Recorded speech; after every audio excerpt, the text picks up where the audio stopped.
너무나 감사합니다. 이렇게 귀한 참 이런 집회가 우리 주님의 놀라우신 은혜 속에, 섭리 속에서 열려지고 진행된다는 것이 너무나 감격스럽습니다.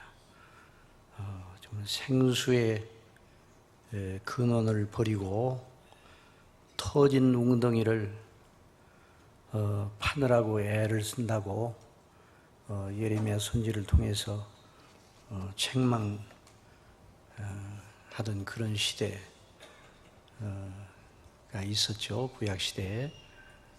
그런데 오늘날 우리 한국교회가 생수의 근원을 버리고 다른 우물을 파느라고 애를 쓰는 것 같은 그런 모습이 너무나 두드러진 그런 때에 이런 귀한 컨퍼런스를 가지게 하신 우리 주님께 영광을 돌려드립니다.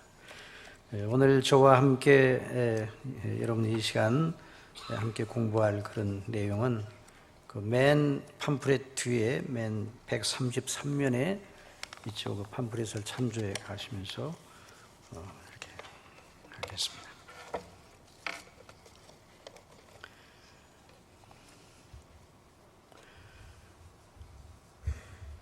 본인이 이해하기로는 주최 측에서 본인에게 부탁한 강의의 목적, 이제 팜플렛을 읽어가면서 이렇게 신앙과 정서로 번역을 했어요.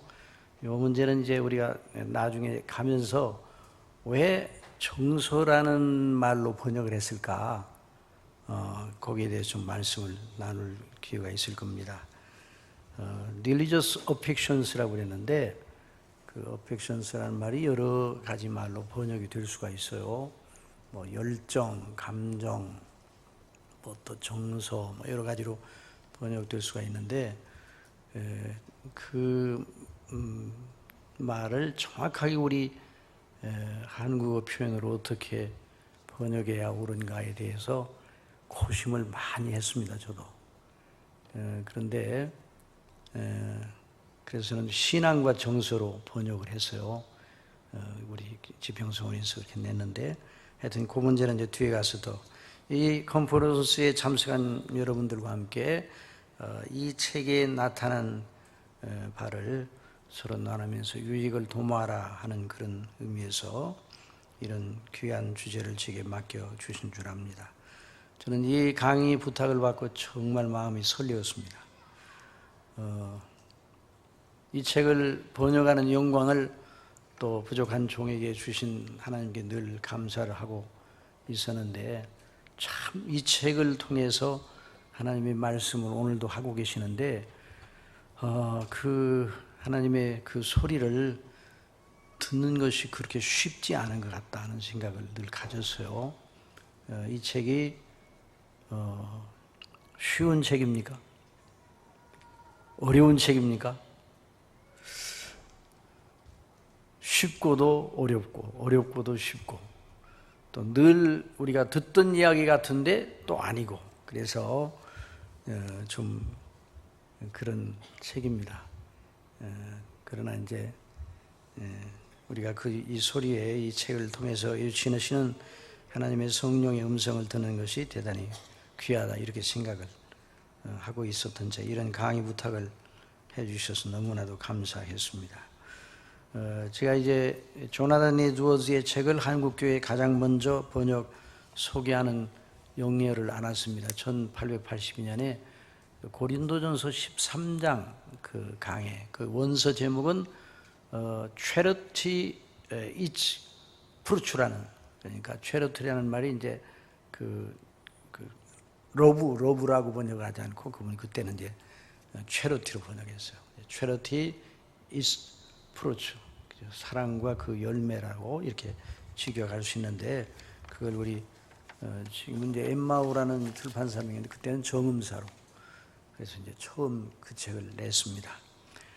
그리고 하나님께서 또 인도하셔서 신앙과 정서 Religious Affections라는 그 책을 1994년에 지평소원에서 처음 번역하였고 그리고 2009년에 개정판을 또 냈습니다.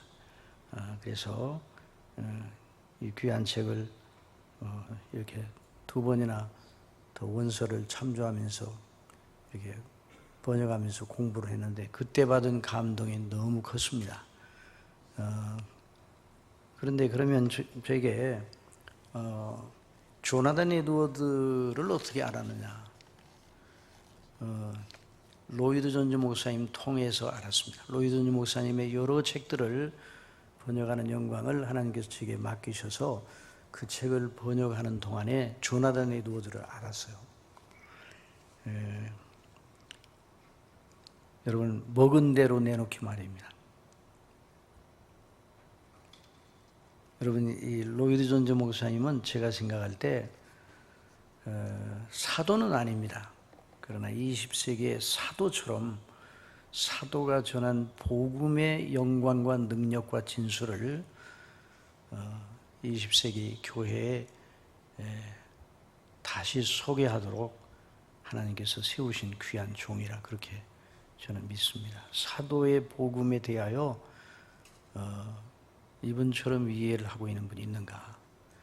그런데 이건 제 혼자 개인만의 그런 그 견해가 아니고 그분에게서 영향을 받은 수많은 그 설교자들 또 수많은 성도님들 수를 헤아릴 수 없는 그분의 책을 통해서 여러분 그분은요 한 번도 책을 내기 위해서 원고를 쓴 적이 없는 분입니다. 그런데 20세기에 가장 책을 많이 낸 저자입니다. 우리 개혁주의 계통에서 전부 다 입으로 증거된 설교하고 또는 세미나에서 강연하고 하는 것을 전부 다 녹음을 해가지고 그 후에 풀어서 낸 것이 책입니다. 그분의 책입니다. 놀랍죠? 하나님께서 그분을 그렇게 사용하셔서 그래서 그분이 어떻게 그런 설교자가 되었는가? 하나님의 성령께서 그렇게 인도를 하셨죠. 그런데 어디로 인도하셨는가? 교회사에 성령께서 가장 찬란하게 역사하시던 그 교회사의 영광의 시대를 집중적으로 연구를 했습니다. 그리고 그때 하나님께서 쓰셨던 종들을 자기의 멘토로 삼았어요. 그분은 신학교를 다닌 적이 없습니다. 그렇다고 신학을 안 한 것은 아닙니다. 요즘 신학교를 다녀도 신학을 안 하는 신학생들이 많습니다. 입학할 때 신학교 교문에 자기 가방을 놨다가 졸업장을 들고 나갈 때 신학교에서 배웠던 거 다 버리고 그 가방을 또 가지고 나가서 그걸로 목회하는 분들이 꽤 많습니다. 그 사람은 신학을 안 한 사람입니다. 그런데 이분은 신학교는 안 나왔지만 신학을 한 사람입니다. 신학교, 그분의 신학교, 그분이 다닌 신학교, 그분을 가르친 교수님들이 누구였는가? 어거스틴, 루터, 칼빈, 존 오웬, 리차드 백스터, 윌리엄 퍼킨스, 청교도들, 존 프라벨, 조나단 에드워드. 그분은 물 마시듯이 그런 책들을 읽었습니다. 그리고 하나님의 말씀인 성경이 무엇이라는 걸 그분들을 통해서 배웠습니다. 성령께서 그렇게 인도하셨어요. 그리고 어떻게 설교해야 되나, 설교자가 무언가 하는 것을 알았습니다. 어떻게 그 말씀을 증거해야 되며 그 말씀을 영혼에 적용해야 되는가를 그분들을 통해서 배웠습니다. 하나님의 하시는 일이죠. 조나단 에드워드에 대해서 그분은 이렇게 말합니다. 조나단 에드워드는 교회사에서 하나님께 은총을 받고 쓰임을 받은 영적 거인들의 산맥 속에서 마치 히말라야의 산맥의 에베레스트 정봉과 같이 우뚝 서 있다. 그래서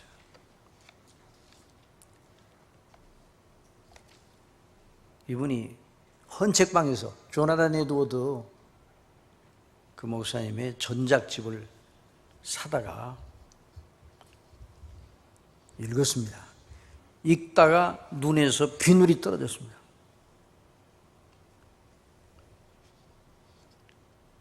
영적 개안을 하게 됩니다. 그래서 이제 10수년 전에 영국에 가서 그 런던 신학교 그 목사님이 세우신 그분이 신학교는 안 다니셨으면서도 런던 신학교를 세우셨어요. 그분 도서관이, 그분의 책을 모아놓은 도서관이 있어요. 거기 가서 그 책을 만져보았습니다. 그분이 읽었다는 책을 만져보았습니다.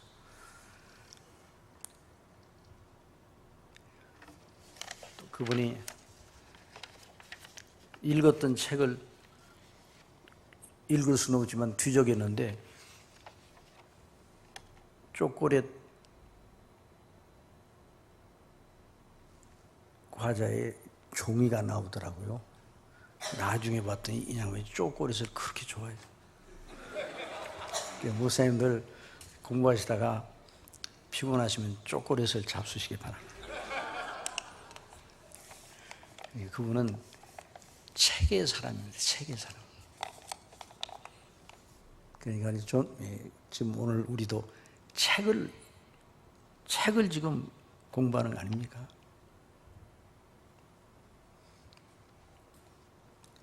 자, 그래서 이분이 영적 개안을 해서 이분을 집중적으로 연구를 해서 보니까 그분을 세우신 하나님의 방식은 청교도들을 통해서 종교개혁자들을 통해서 그분을 세우셨다는 걸 알았어요. 그러니까 같은 샘에서 마신 거죠. 자, 그래서 이번 이 컨퍼런스를 통해서 신앙과 정서라는 책을 중심으로 영적 생수의 샘을 터치하는 그런 영광을 하나님의 성령께서 저와 여러분에게 허락하여 주시기를 바랍니다. 자, 본론으로 들어가서 오늘 몇 시까지 해야죠? 아, 그렇습니까? 오늘 마지막 시간이죠? 예, 그 다음엔 전 몰라요. 그러니까 자, 본론. 그 내용이 그렇게 이제 간단한 것이 아니거든요. 이 내용이. 그러니까 좀 집중을 하셔서 자, 영적 고전으로서의 신앙과 정서, Religious Affections 같이 우리가 이번 컨퍼런스에서 항상 견지할 요점은 무엇인가? 우리의 궁극적인 목적은 조나단 에드워즈를 아는 데 있는 것은 아닙니다. 자, 이 점을 유의해야 돼요. 조나단 에드워드에게 은혜를 주시어 증거하고 섬기게 하신 우리 주 성삼위 하나님의 영광을 보는 데 있습니다. 그 인간됨의 근본은 우리와 아무런 차이가 없습니다. 정말 그는 비범한 분이에요. 우리가 오르지 못할, 다른 이가 오르지 못할 비범함이 그에게 있습니다. 그러나 그 비범함을 우리가 따라 본받아야 할 대상은 아닙니다. 그러나 하나님께서 그 사람을 쓰신 것이지. 미국의 철학계에서도 미국이 낳은 최고의 철학자라고 하는데 다 의견을 같이 하고 있습니다. 그에게 허락된 생애가 비교적 짧았는데도 정말 짧았어요. 그런데 칼빈의 생애하고 이분의 생애하고 연대가 같습니다. 55세. 그런데 칼빈도 늘 몸의 병을 달고 이렇게 사셨어요. 칼빈 목사님도. 그 조나단 에드워드 목사님도 늘 연약해서 면역력이 떨어져 늘 이렇게 떨기를 잘하고 너무 추워서 몸이 추워요. 오한이 나고. 그런데도 밥만 먹고 책을 썼는지 책만 썼는가 봐요. 그분의 책들이 얼마나 많아요.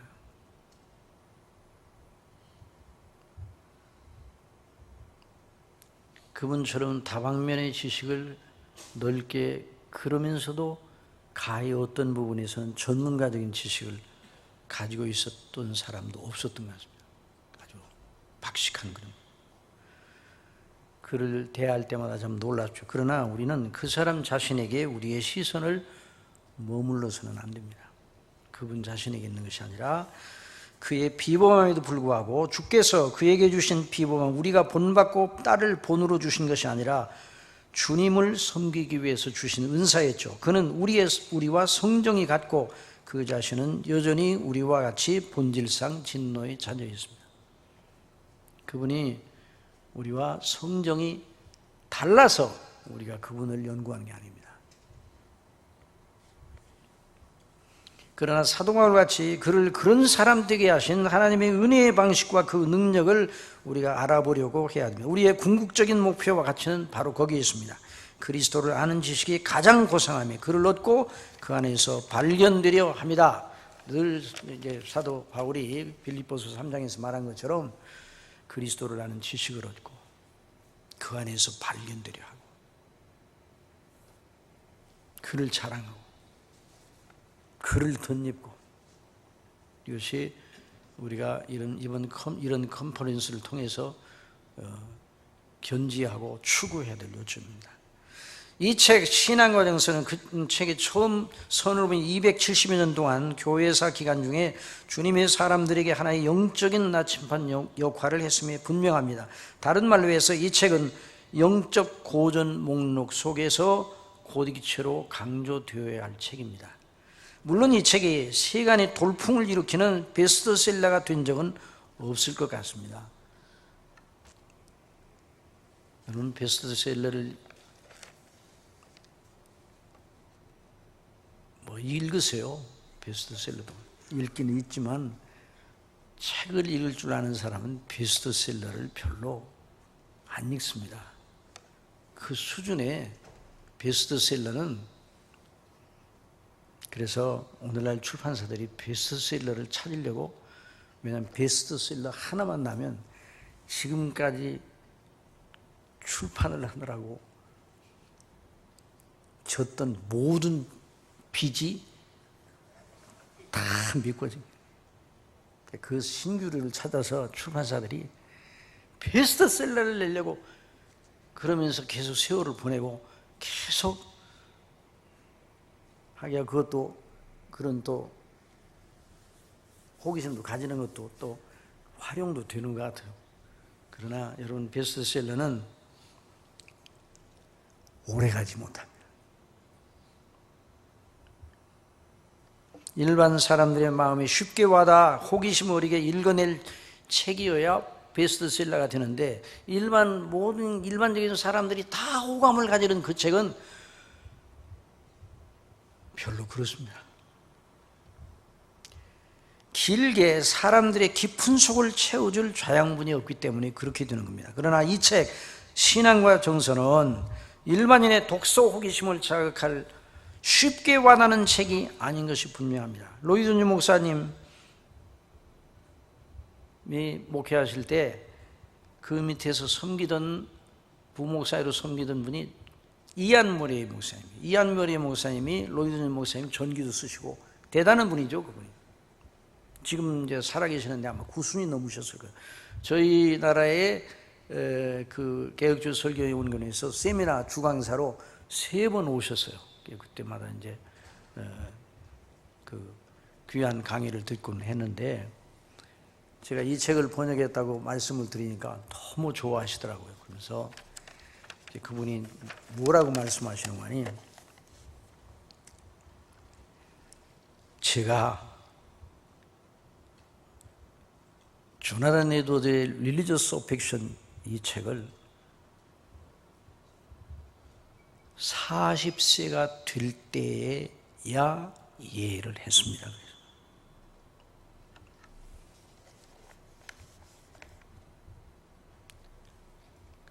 그러니까 이 책이 쉬운 책이 아니라는 것이죠. 정말 시대의 흐름과 상관없는, 그리고 한번 손에 잡으면 놓고 싶지 않은 무엇을 이 책이 가지고 있는 것이죠. 일반적인 책들 중에 고전의 반열에 오르는 일은 그 작가의 의지로 되는 것이 아니죠. 그 책의 고전됨은 시대를 초월하여 모든 시대의 독자들이 보여주는 공감으로 확인했는데, 그 공감은 그냥 일반적인 그런 취향이나 성향이 아니죠. 칼빈의 기독교 강해도 마찬가지입니다. 살아계신 하나님의 은혜와 하나님의 사람들에게 공감을 불러일으킨다면, 살아계신 하나님의 은혜와 진리의 보편성, 곧 성경으로 말씀하시는 하나님의 세미한 소리를 그 책에서 들을 수 있어야 합니다. 그래야 하나님의 사람들의 심령을 채워주게 되는 것이죠. 그래서 그 저자는 주 하늘나라에 가 있지만은, 이 땅에서는 그 저자의 음성을 들을 수 없지만은, 그 저자를 통해서 낸 책은 계속 살아있잖아요. 여러분, 조나단 에드워즈의 이 신앙과정서 릴리저스 오펙션이 지금도 살아있는 책임을 여러분도 믿죠? 그렇게 생각하지 않은 분들은 여기 있을 필요가 없어요. 이게 고전입니다. 시대를 초월해서 고전을 읽어야 돼요. 고전을. 그들은 죽었지만 여전히 말하고 있습니다. 하나님께서 교회사를 통해 주신 살아있는 유산으로서의 기독교 고전들을 읽을 줄 모르는 이들 중에 하나님의 의도하시는 진정한 설교자는 없다고 저는 확신합니다. 기독교 고전을 읽으면 어렵다고 하는 사람이, 정말 무슨 소리인지 잘 모르겠다는 사람이 설교자가 되면 안 됩니다. 그 사람은 설교가 무엇인지를 모르는 사람입니다. 너무 과격한가요?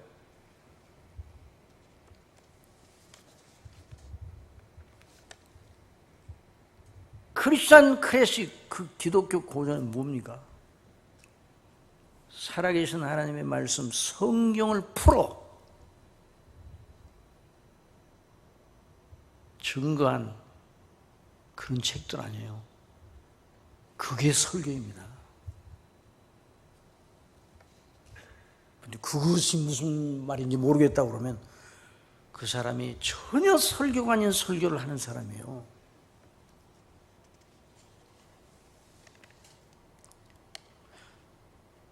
그래서 로이드 존스 목사님은 교회사를 통하여 주신 하나님의 선물인 그 영적 고전들만을 통하여 성경의 능력과 설교의 신비와 능력을 배우고 확신한 설교자가 된 것이죠. 거듭난 하나님의 사람들을 진정으로 끝까지 감동시키는 것은 자기를 지으시고 택하시고 구속하시고 지명하여 부르신 하나님의 말씀인 성경을 바르게 풀어내어 듣게 하는 일뿐입니다. 그것이 빠진 것을 다른 무엇으로 대체할 수 있겠습니까? 이것만 확실하면 다른 모든 것이 부족하더라도 하나님의 사람들을 거룩하게 흥분시킬 수가 있어요. 이런 점에서 성소로서의 교회의 영광이 무엇이 있는지 찾지 못하는 사람은 교회의 지도자가 되어서는 안 되는 것입니다. 그러면 이 신앙과 정서라는 이 책, 이 하나님의 책, 이 시대를 초월해서 살아있는 이 책을 쓰게 된 동기는 무엇이에요? 저작 동기. 그걸 우리가 알아야 돼요. 여러분이 생각하면, 바로 좀 그 본론으로 빨리 들어가면 좀 일찍도 끝날 텐데 왜 이렇게 스프가 많은가. 그런데 이 책은요, 본론으로 들어가서 스테이크부터 먹으면요 전부 다 소화불량돼서 무슨 말을 하는지 몰라요. 그러니까 그래서 제가 아까 몇 시까지 끝나야 되는 줄 아는데, 여러분들이 시계를 보지 마시기 바랍니다. 그렇다고 해서 늦게까지 그렇게 한다는 것이 아니라 무언가를 알고 가야 될 거 아니에요. 이 신앙과정서의 저작 동기를 모르면 이 책이 무엇인지를 몰라요. 그래서 무슨 책이든지 읽을 때 저자가 왜 그 책을 썼는지를 처음에 머릿말에서 밝히는 걸 잘 읽을 필요가 있어요. 자, 조나단 에드워즈는 이 책의 저작 동기를 책머리에서 밝혔습니다. 하나님의 은총을 받고 영원한 상급을 받기에 합당한 자들로 여김받는 사람들, 곧 하나님의 진정한 하나님의 사람들, 거듭난 구원받은 사람들의 품격은 무엇인가? 퀄리피케이션. 또는 참된 신앙의 본질은 무엇인가? 그걸 알고 싶었어요. 하나님의 보시기에 거룩한 합당한 거룩과 덕행의 뚜렷한 특징들은 어떤 모습을 띠고 있는가? 저는 오랫동안 조심스럽게 그리고 부지런하게 이 문제에 창념하였습니다. 최선을 다하여 신중하고도 정확한 탐구와 연구를 하기 위하여 애를 썼습니다. 이게 조나단 에드워드 목사님 말이에요. 제가 신학을 공부하기 시작한 이후 이 문제는 줄곧 제게 특별한 관심이 대상이 되었습니다. 그러나 저의 이 연구가 성공하였는지에 대해서는 이 책을 읽는 독자들의 판단에 맡겨야 하겠죠. 그러니까 여러분, 이 책은 단순하게 신앙의 감정 자체를 논하기 위한 책이 아닙니다. 참된 신앙의 본질과 내용이 무엇인가? 그 질문에 답하기 위해서 저자가 하루아침에 충동을 받고 쓰인 책이 아니라 신학을 시작할 때부터 목양을 하면서 하나님의 행사와 그 역사를 바라보면서 또 하나님의 행사인 것처럼 보이는데 아닌 것들을 보면서 참과 거짓을 분별해내는 하나의 척도를 찾아야 되겠다. 그런 입장에서 이 책을 썼습니다.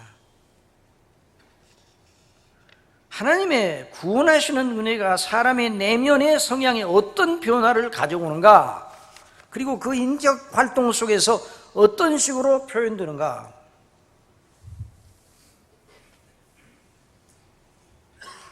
그 표지들을 추적하려 했습니다. 다른 말로 해서 영혼 속에서 역사하시는 하나님의 구원의 행사의 자취를 성경적으로 규명하려는 시도, 바로 이것이 이 책의 저작 동기입니다.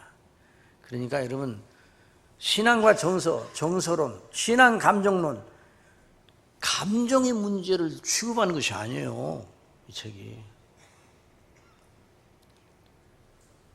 Religious affections, 그러니까 이 신앙적, 종교적, 정서나 감정, 이런 문제를 분석하고 심리학적으로 이렇게 한 건가? 그렇게 생각하면 안 돼요.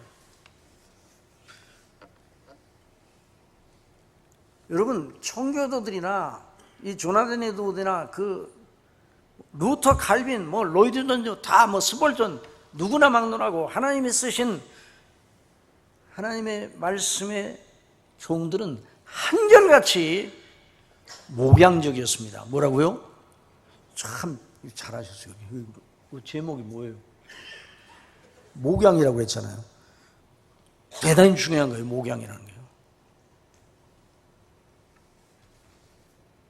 그러니까 이분도 참과 거짓을 분별하는 분별력을 당대의 교회 성도들뿐만 아니라 하나님이 의도하시면 후대에까지 그런 좋은 길잡이가 될 만한 그런 일을 할 수 있을까, 그런 섬김을 우리 하나님께 드릴 수 있을까, 이런 생각을 하다가 이 책을 쓴 것이에요. 그러니까 참된 신앙은 하나님의 성령님으로 말미암아는 참된 믿음이 그 사람 속에 어떻게 작용하여 그 사람의 인격, 특별히 정서를 통해 어떻게 드러나는가, 그 정서를 모니터링하면서 추적해가지고 그 본질을 찾아내려고 하는 것이 바로 이 책이에요. 그러니까 이것을 잘 생각하고, 그래서 이 책은요, 정말 하나님의 뜻대로 정말 내 믿음이 하나님이 기뻐하시는 그런 믿음이 되어야 되는데, 정말 내가 그런 사람인지 나를 정말 점검해보고 싶다, 내 믿음이 참인지 점검해보고 싶다, 이런 생각을 가지고 읽으면요, 이 책은 매우 쉽습니다.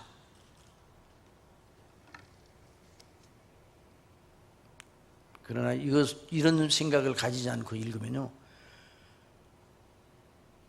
한 페이지를 읽고 나서 그 다음 페이지 읽을 때는 아까 뭘 읽었지 전혀 모르고, 그러니까 줄기를 못 잡은 채 끝까지 책을 넘기는 거지. 넘겨서 많이 넘기면 그래도 배우는 게 있습니까, 없습니까? 모르고 넘기면 의미가 없어요. 그러니까 이 목적을 마음속에 두고 이 책을 읽어야 돼요. 저작 동기가 그런 것이죠. 그래서 그 논점을 마음속에 두고, 자, 그러면 참된 신앙과 이 어펙션, 정서의 관계, 저자는 믿음 때문에 시련과 환난에 처한 그리스도인들에 보내진 베드로전서 1장 8절의 말씀을 기초본문으로 삼고 그의 논의를 시작합니다. 거기 한번 다 같이 그 본문 읽어봅시다. 시작. 예수를 너희가 보지 못하였으나 사랑하는도다. 이제도 보지 못하나 믿고 말할 수 없는 영광스러운 즐거움으로 기뻐하니. 여기 영광스러운 즐거움으로, 또 예수님을 보지 못하였지만 사랑하는도다. 영광스러운 즐거움으로 기뻐한다. 이것이 이제 어펙션이에요. 이런 것이 어펙션이에요. 이 말씀에서 저자는 환난과 시련에도 불구하고 참된 믿음을 가진 자들이 그리스도께 대하여 보이는 분명한 신앙적 정서들, 사랑, 영광스러운 즐거움, 기쁨 등의 정서들을 주목을 합니다. 참된 믿음의 사람들이 보이는, 그들에게 닥친 시련이 그들로 예수님을 믿는 믿음을 움츠려 들게 하여 포기하고 싶은 낙담으로 이끌기는커녕 그리스도에 대한 사랑과 영광스러운 즐거움과 기쁨을 북돋는 현상을 주목하게 됩니다. 시련은 참된 신앙의 사랑스러움을 가장 돋보이게 할 뿐 아니라 신앙을 굳게 세워 그 아름다움을 증대시킵니다. 31면에서 신앙과 정서, 제가 이제 번역한 그 지평서원에서 나온 그 신앙과 정서, 신앙과 정서나 신앙 감정론을 아직 안 사신 분들이 있습니까? 매진됐습니까? 안 가져오셨어요? 저기 있는 것 같던데. 꼭 사시기 바랍니다. 저하고 저하고 이제 이 시간은 이렇게 이 문제를 다뤘으니까 저 신앙 감정론도 많이 사시지만은 신앙과 정서를 좀 사세요. 자, 그래서 참된 신앙이 그 영광스러운 즐거움, 기쁨, 말로 할 수 없는 사랑, 이것을 그 인격 속에서 뿜어낸다 이 말이에요. 그 능력이, 그 본질이 어디 있는가, 이걸 이제 추적해내려고. 그래서 참된 신앙과 관련하여 그 현실에 보여주는 바를 통하여 얻은 교훈을 교리적 형식으로 진술합니다. 자, 이 교리라는 말이 또 여기 있어요. 이 도지원 목사님이 여기 교리라는 말을 여기 쓰셨네요. 그렇죠? 제목에. 교리가 중요합니다. 여러분, 교리가 중요해요, 안 중요해요? 근데 교리로 하면 성도들이 좀 어렵게 생각하잖아요. 그렇죠? 그래요, 안 그래요? 솔직히 말해서.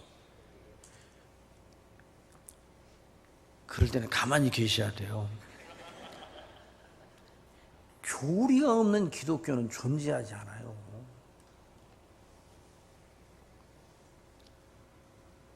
저도 이제 운동을 하거든요. 탁구를 칩니다. 탁구. 일주일에 2번, 3번은 탁구를 칩니다. 열심히 땀 흘려요. 탁구에 교리가 있습니까, 없습니까? 지금 월드컵 아니 월드컵. 저는 월드컵에서 어느 팀이 우승할까를 저는 알고 있습니다. 축구 교리에 가장 정통한 팀이 우승할 겁니다. 그렇지 않습니까? 제 말이 틀렸어요? 아, 어느 나라 가르칠 줄 알았어요?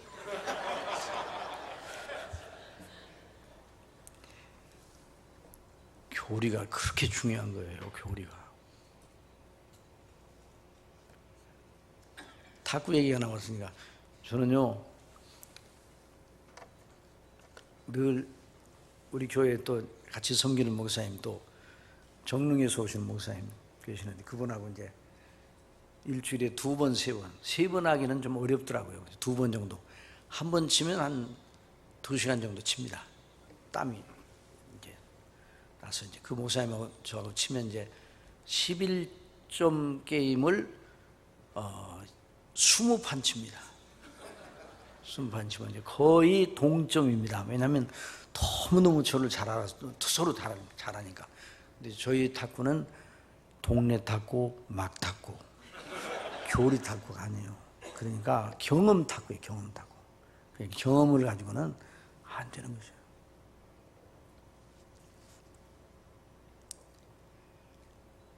우리 교회 집사님, 안수 집사님 가운데 한 분 계신데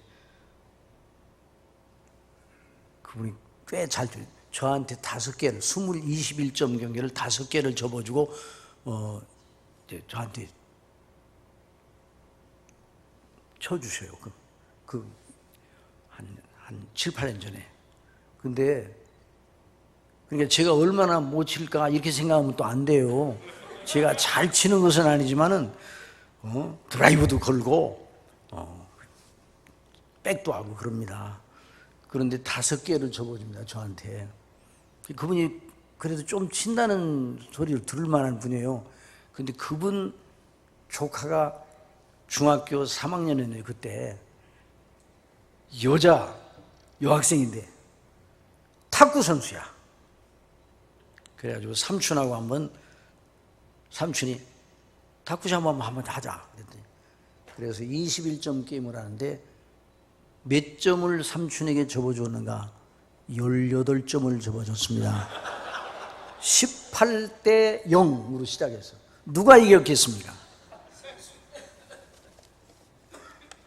그 집사님이 하나도 못 받고 하나도 못 때리겠다. 그게 바로 교리 탁구와 경험 탁구의 차이입니다. 교리가 없는 기독교는 없는 것이에요. 신학이 뭐예요? 교리예요, 교리. 그러니까 이분은 하나님의 행사의 그 놀라움에, 구원하시는 하나님의 은혜의 놀라운 이치와 그 교리를 발견하려고 했습니다. 그래서 이 문제를 다뤘어요. 그래서 참된 신앙의 큰 부분이 뭘로 이루어졌는가? 거룩한 여러 정서들로 이루어졌다는 교리를 먼저 추출해냅니다. 그래서 다른 말로 참된 믿음을 가진 자는 반드시 거룩한 여러 정서들을 보이기 마련인데, 거대한 신앙의 실현을 통하여 그 신앙이 참되고 바르다는 것이 입증되는 거예요. 여러분, 참된 것은요, 자, 비가 많이 내리죠. 지금 비가 많이 내리죠. 아니, 비가 많이 내리잖아요. 이제 장마 때 많이 내리잖아요. 저희 집에요, 꽃이 있습니다.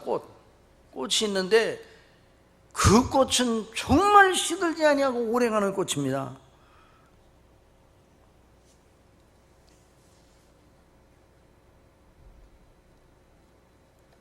저희 아들네가 오면서 저 어버이날 선물로 이렇게 아름다운 꽃을 가져왔어요. 그런데 시간이 가도 시들지를 않습니다. 그래가지고 밖에다 놨어요. 그리고 화분을 밖에다 놔서 같이 그 옆에 비가 내렸습니다. 그렇게 오랫동안 둬도 시들지 아니하는 꽃은 녹아내렸어요. 비누로 만든 꽃. 화분에 심은 가련한 작은 생명 있는 그 꽃은 비가 오니까 어떻게 돼요? 비가 오니까 어떻게 돼요? 그냥 널브러져서 이렇게 됩니까? 비가 오니까 쫙 올라요.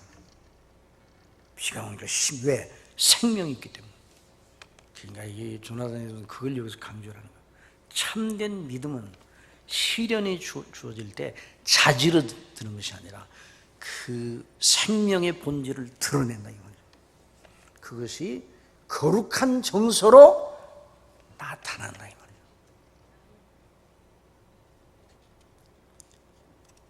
자, 그래서 정서에 대한 저자의 정의는 뭔가? 책이나 논문에서 주요한 용어에 대한 저자의 정의를 주목하는 건 매우 중요합니다. 자, 이 부분을 이제 이 책을 읽을 때 이 정서라는 말을 어떤 의미로 썼는가 이걸 알아야 된다. 이 책을 읽을 때. 자, 독자는 저자의 정의를 잘 이해하고 책을 읽어야 책의 논지를 바르게 파악할 수 있습니다. 그래서 모든 그 학위 논문들은 그 논문 속에서 그 용어가 어떻게 쓰여졌는가를 미리 정의를 하죠. 그 저자가 그 논문 속에서 그 용어를 어떻게 썼는가 정의를 해놓은 다음에 논문이 쓰여지는 거 아니에요? 그러니까 이 책도 이 affections라는 이 용어를 어떻게 썼는가 하는 것을 규정을 해주고 있어요. 그것을 앞부분에서 그것을 이 책의 앞부분을 읽을 때 캐치를 해야 돼요. 그걸 캐치를 못하면 그 두꺼운 책 내내 헤매게 되는 것이에요. 그래서 그걸 알아야 돼요. 자, 정서라는 말이 무엇인가? 자, 누구나 우리는요, 오늘날 우리는 정서라고 하는 걸 우리 인격 활동의 지정의 3요소와 또 그 기능 이런 차원에서 이해하지 않습니까? 정서 그럴 때 그런 식으로 말하면 이 책에서 말하는 걸 감정 자체로 볼 수가 있어요. 지, 정, 의, 지성과 정서 또는 감정, 그 다음에 의지 이렇게 되잖아요. 그런데 이 책에서는 여기서 말하는 우리가 말하는 식으로 이해하지 않고 이 책에서는 감정이 아니라 정서가 하나님께서 사람의 영혼에 두 가지 기능을 부여하셨다고 말하면서 일반적인 우리의 의식과는 달리 우리의 인격적 작용을 위한 기능을 두 가지로 나누고 있어요. 뭐와 뭘로요? 지성과 정서. 뭐와 뭘 나눈다고요? 지성과 정서로 나누고 있어요. 지성은 뭔가 판단, 분별력 이런 기능을 말하는 거고, 그래 이제 그걸 이제 거기서 이제 설명을 하죠.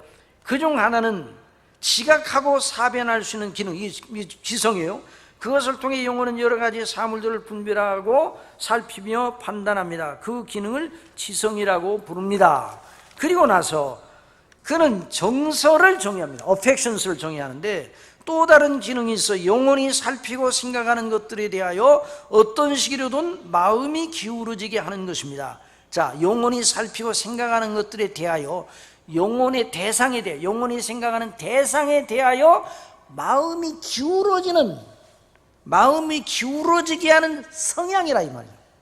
즉 영혼이 어떤 사물을 무심하고 무감각한 구경꾼으로 바라보는 것이 아니라 싫어하든지 좋아하든지 즐거워하든지 불쾌하게 여기든지 찬동하든지 거부하든지 하는 정서적 반응을 가지게 된다 이 말이에요.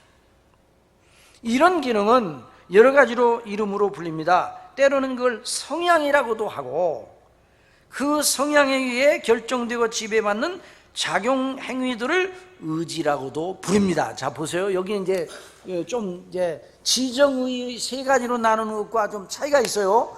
우리는 지정의로 나누기를 좋아하는데 이 조나단 에드워드는 지성과 정서로 나누는데 정서 속에 우리가 생각하는 정과 의가 함께 들어있는 거예요. 이건 포괄적인 단어예요. 이것을 이해를 해야 됩니다. 이것을 이해하지 못하기 때문에 우리가 가지고 있는 기존 관념을 버리지 못하고 이 책을 읽으려고 그러면 혼돈이 일어나는 것이에요. 그러니까 그 성향에 의해 결정되고 지배받는 작용 행위들을 의지라고 부릅니다. 이런 기능의 실행과 관련해 생기는 마음을 종종 마인드 또는 심정이라고도 합니다. 이 기능은 두 가지 방향으로 실행이 됩니다. 하나는 보고 있는 대상을 인정하는 방향으로, 즉 기뻐하면서 그 대상을 향해 마음이 기울어지는 방향으로 실행이 됩니다. 또 다른 하나는 인정하지 않고 불쾌하게 여기고 불쾌감과 반감을 가지고 거부감을 나타내는 방향으로 실행됩니다. 그러니 조나단 에드워드가 이 책에서 말하는 정서는 우리가 감정과 의지로 구분하여 보는 걸 하나로 담는 포괄적인 용어로 사용하고 있습니다.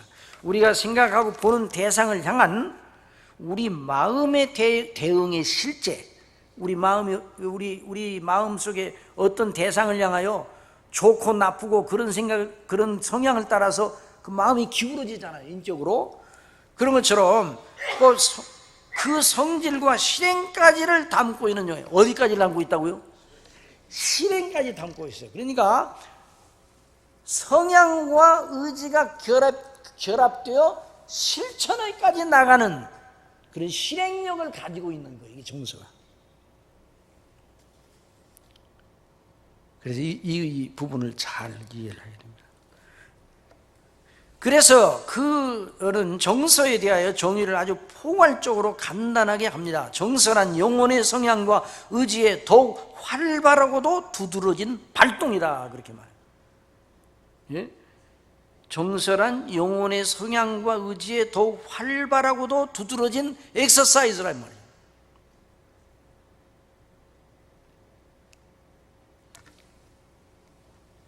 그래서 이런 말씀드리면 못하지만 신앙과 감정이라고 번역하는 걸 잘했다 생각을 합니다. 저는 신앙과 감정이 아니에요. 신앙적 감정보다 신앙적 정서라고 하는 것이 더 포괄적인 용어로 이해를 할 만하다, 이렇게 생각합니다. 자, 그 다음에요, 저자가 신앙적인 정서들을 유심히 주목하게 된 경위를 우리가 알아야 됩니다. 이 책 서두에 밝히듯이 신학을 시작할 때부터 마음의 참된 신앙의 본질과 내용이 무엇인가라는 질문에 대한 답을 찾기 위해서 애를 썼죠. 그러니 그의 신학학습 전체는 바로 그 질문에 대한 해답을 찾는 작업이었다고 해도 과언이 아닙니다. 사실 그의 책들과 그의 강론들과 설교들은 성경이 말하는 대로 바로 그 질문에 대한 답을 제시하는 것이라고도 해도 과언이 아닙니다. 왜냐하면 그분의 그 모든 설교들은 어느 것이 하나님께로부터 온 것이고 어느 것이 하나님께로부터 온 것이 아닌가, 그리고 하나님께로부터 온 것이 아니라면 버려야 되고 하나님께로부터 온 것이라면 우리의 전인을 들여서 그것을 추구하고 그걸 받아들이고 거기에 우리를 자신을 복종해야 된다, 이걸 늘 강조를 하잖아요. 그래서 이번 컨퍼런스에도 그런 것을 찾기 위한 그런 시도가 여기서 지금 강의 시간마다 계속 진행된다고 저는 확신합니다. 그러니까 참된 믿음이라는 말 속에는 거짓된 믿음, 참된 믿음의 마스크를 쓰고 있는 것들이 있음을 전제한 말입니다. 여러분, 참된 믿음 하기야 뭐 참기름 있잖아요.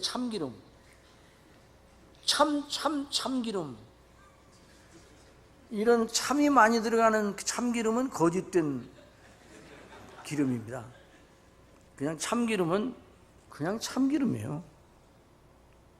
그런데 그 앞에다 참기름 그러면 그게 하도 거짓이 많아요.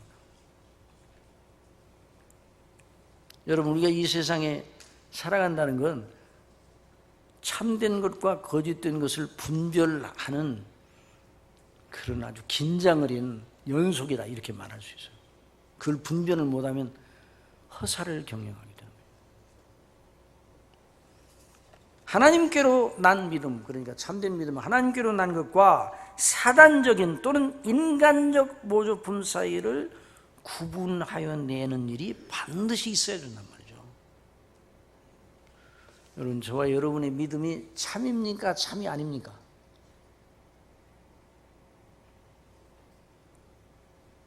우리 각자에게 물어봐야 돼요. 그런데 그 기준이 뭡니까? 내가 생각하기에 그렇습니까? 안 되죠. 하나님의 말씀인 성경에 비추어서 어느 것이 참인가? 우리가 진리를 추구한다는 그 작업이 반드시 수반돼야 되죠. 모든 하나님의 자녀들의 일이죠. 조나단 에드워즈의 일만이 아니라. 자, 그래서 하나님의 집이요 진리의 기둥과 터인 교회가 거짓을 분별하고 참을 견지하는 것은 정말 사활을 좌우하는 문제입니다. 교회사는 참과 거짓, 하나님께로부터 온 것과 사단적이고 인본주의적인 그런 두 진영 사이의 치열한 싸움입니다. 그러니까 그 일에 충실한 교회만 하나님의 교회요, 사단의 진이 이기지 못하는 교회죠. 우리 예수님께서 내가 이 반석 위에 내 교회를 세우리니 음부의 권세가 이기지 못하리라 말씀하셨어요. 그러니까 음부의 권세가 이기는 교회, 그 교회는 참교회가 아닙니다.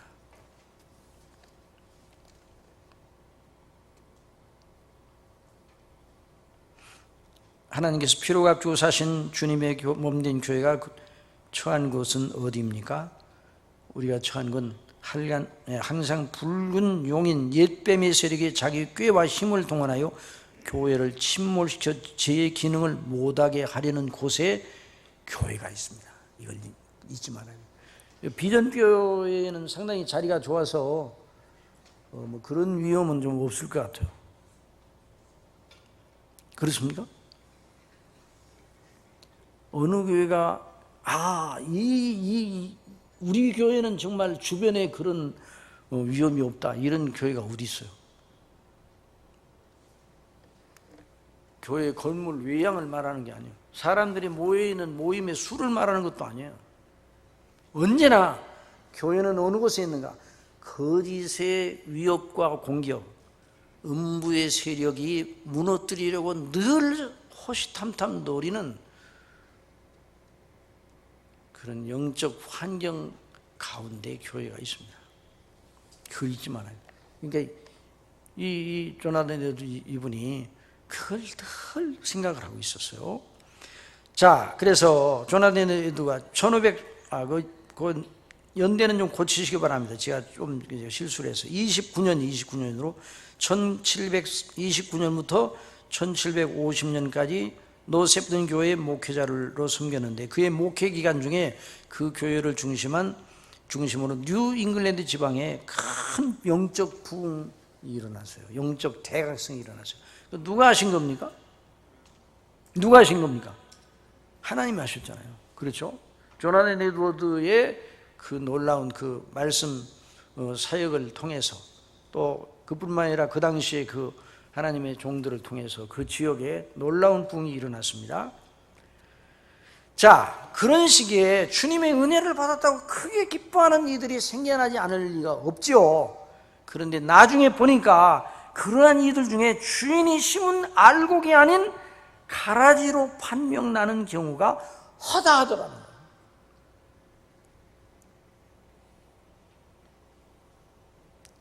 이것은 그 당시뿐만 아니라 예수님 때부터죠. 예수님 때부터. 또 교황주의를 벗어난 위대한 종교개혁 때도 그러하였고, 청교도 시대에도 역시 그러했습니다. 오늘은 뭐 말할 필요가 없죠. 마치 몸이 아니라 봄에 아름답고도 멋진 꽃이 만발한 과일나무와 같습니다. 우리는 나무에 열린 작은 어린 열매들을 보면서 풍성한 수확을 기대합니다. 그러나 그 기대가 오래 지속되지 못합니다. 결실할 때까지 참아내지 못하고 쉽게 떨어져 버립니다. 그러니까 나머지 결실하는 것은 봄에 피었던 꽃의 수에 비해서 아주 적잖아요. 그래서 그는 참된 신앙에 반드시 외향적 표지를 보이기 마련인데, 주로 그 사람이 인격적 정서들로 그것이 표현된다는 것에 주목합니다. 사랑과 기쁨과 즐거움과 열정과 확신과 진정한 헌신의 의지와 같은 정서로 나타나게 되어 있다는 거죠. 믿음은 정서를 반드시 수반한다는 거예요. 참된 믿음은 저자는 전인적 성향으로 표현될 수 있는 정서의 표현으로 그 신앙의 본질이 드러난다는 것입니다. 여러분, 사랑하게 되면 사랑하는 사람들끼리 그 정서적인 그 열정이 일어납니까? 일어나지 않습니까? 일어나죠.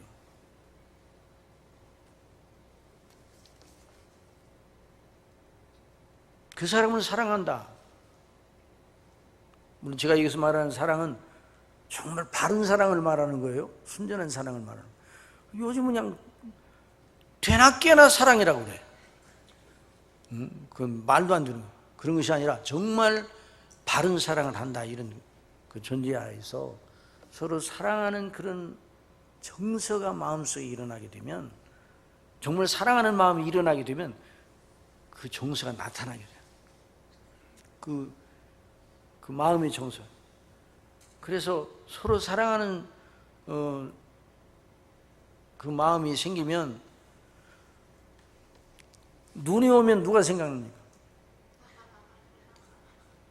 눈이 오면 누가 생각나요? 사랑하는 사람 생각이 나요. 비가 오면요, 날이 좋으면요. 그러니까 그 마음의 전인적으로 그 성향이 그 사랑하는 대상을 향하여, 그리고 그 사랑하는 대상을 진실로 위하고 기쁘게 해주고 행복하게 해주려는 그 마음에 열정이 일어나잖아요. 갑순이와 뭐죠? 그 노래 들을 때마다 부해나. 그 왜 사랑하면 실천력이 없어 그래? 그 신앙과정에서 말하는 게 그거예요. 주님을 진정으로 사랑하면 주님을 사랑하는 실천적인 행위까지 나간다는 거예요. 아시겠습니까? 이게 어떻게 해서 그렇게 되는가? 여기서 나가면 이제 여기서 집으로 돌아가시면 몰라. 그러니까 그 경로를 알잖아요. 경로를. 사랑하면요.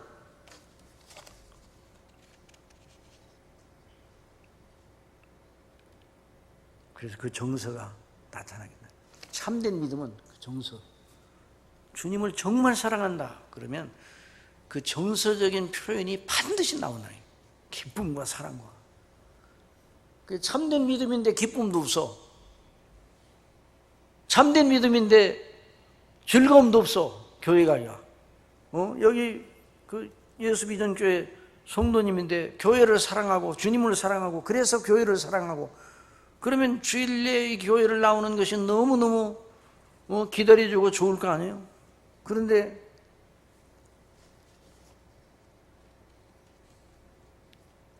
주일날 교회 가려면 아이고 또 교회를 가야 되나? 이런 생각이 든다면 그 마음에 뭐가 없는 거예요? 사랑이 없는 것이죠.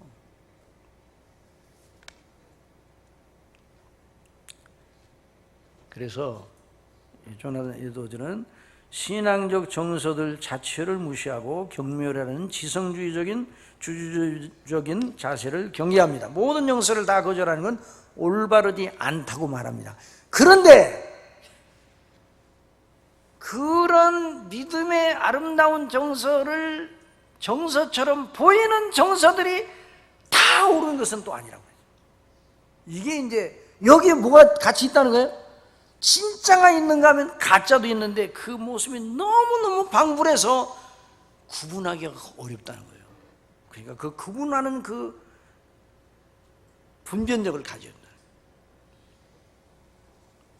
교회사는 예전이나 지금이나 사람들이 얼마나 이 극단에서 저 극단으로 진자 이동을 하는지 쉽게 보여줘요. 에드워즈는 하나님께서 참된 신앙을 위해 지정하시고 활용하시는 방편들을 적절하게 사용하여 신앙적 정서를 북돋는 것은 바람직하다고 말합니다.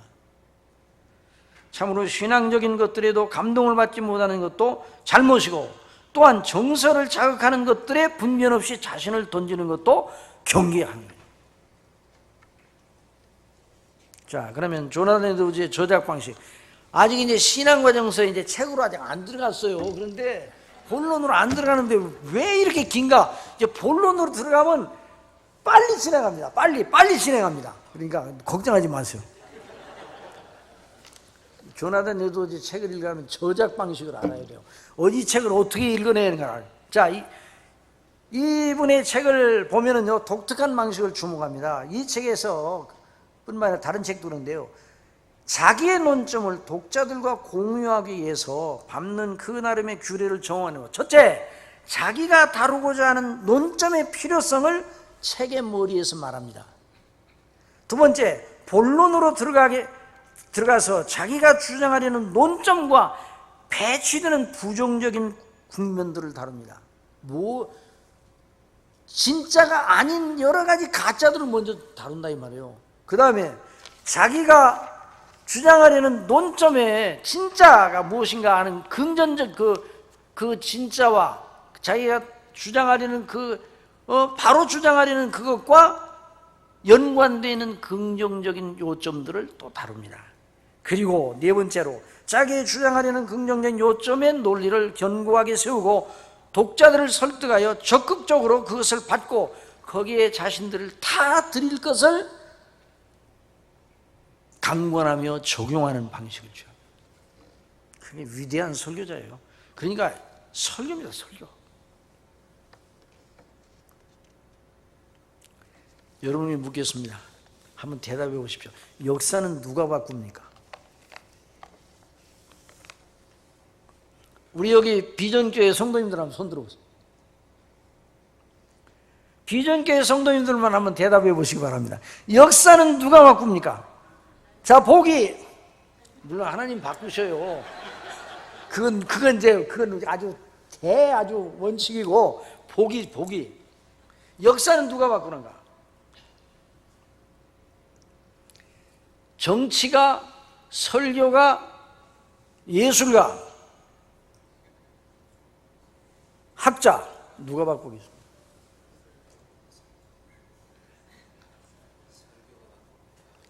누가 바꾸겠습니까? 역사의 줄기를 누가 바꾸겠습니까? 요즘 뭐 굉장하잖아요. 뭐 그런 걸 참조를 마음대로 하면 안 돼요. 역사는 누가 바꾸겠어요? 누가 바꿉니까? 역사의 줄기를 누가 바꾸냐고요? 다시, 설교자, 정치가, 예술가, 학자, 보기 중에 몇 번이에요? 다시, 설교자 1번, 정치가 2, 예술가 3, 학자 4, 몇 번이에요? 2번이요? 1번이에요? 아니, 저를 바라보고 제 체면을 바라보고 또 도지훈 목사님 바라보고 그러지 말고 믿는 대로 대답해 봐요. 믿는 대로. 누가 바꾸겠어요? 오늘날 같은 분위기 속에는 누가 바꿉니까? 오늘날 같은 분위기 속에는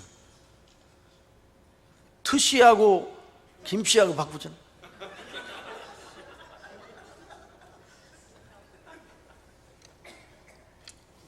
여러분, 역사는요 설교가가 바꿉니다. 여러분, 역사를 설교가가 바꾼다는 말 생소한 말로 들리죠. 진정한 설교가가 바꿉니다. 설교가는 뭘 증거합니까? 설교가는 뭘 증거해요? 아까 누가 역사를 바꾼다고 그래서 처음에 물어보기도 전에 하나님이 바꾸시잖아요. 그렇죠? 설교가가 뭘 말하는 사람이에요? 하나님의 말씀을 증거하는 사람 아니에요? 역사가 뭘 바꿔? 하나님의 말씀이 바꾸는 거예요. 그게 설교가가 바꾸는 거예요. 여러분, 루터가 바꾸고 칼빈이 바꾸고 조나단 에드워드가 바꿨어요. 미국의 역사를 조나단 에드워드를 통해서 하나님이 역사하셨어요. 여러분, 그걸 알아야 돼요.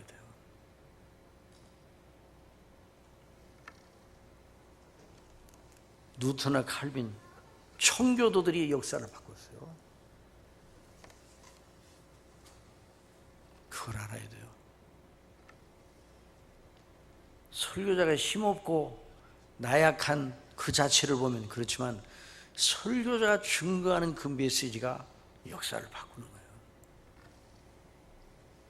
그러니까 이 조나단 에드워드가 역사를 바꾼 사람이에요.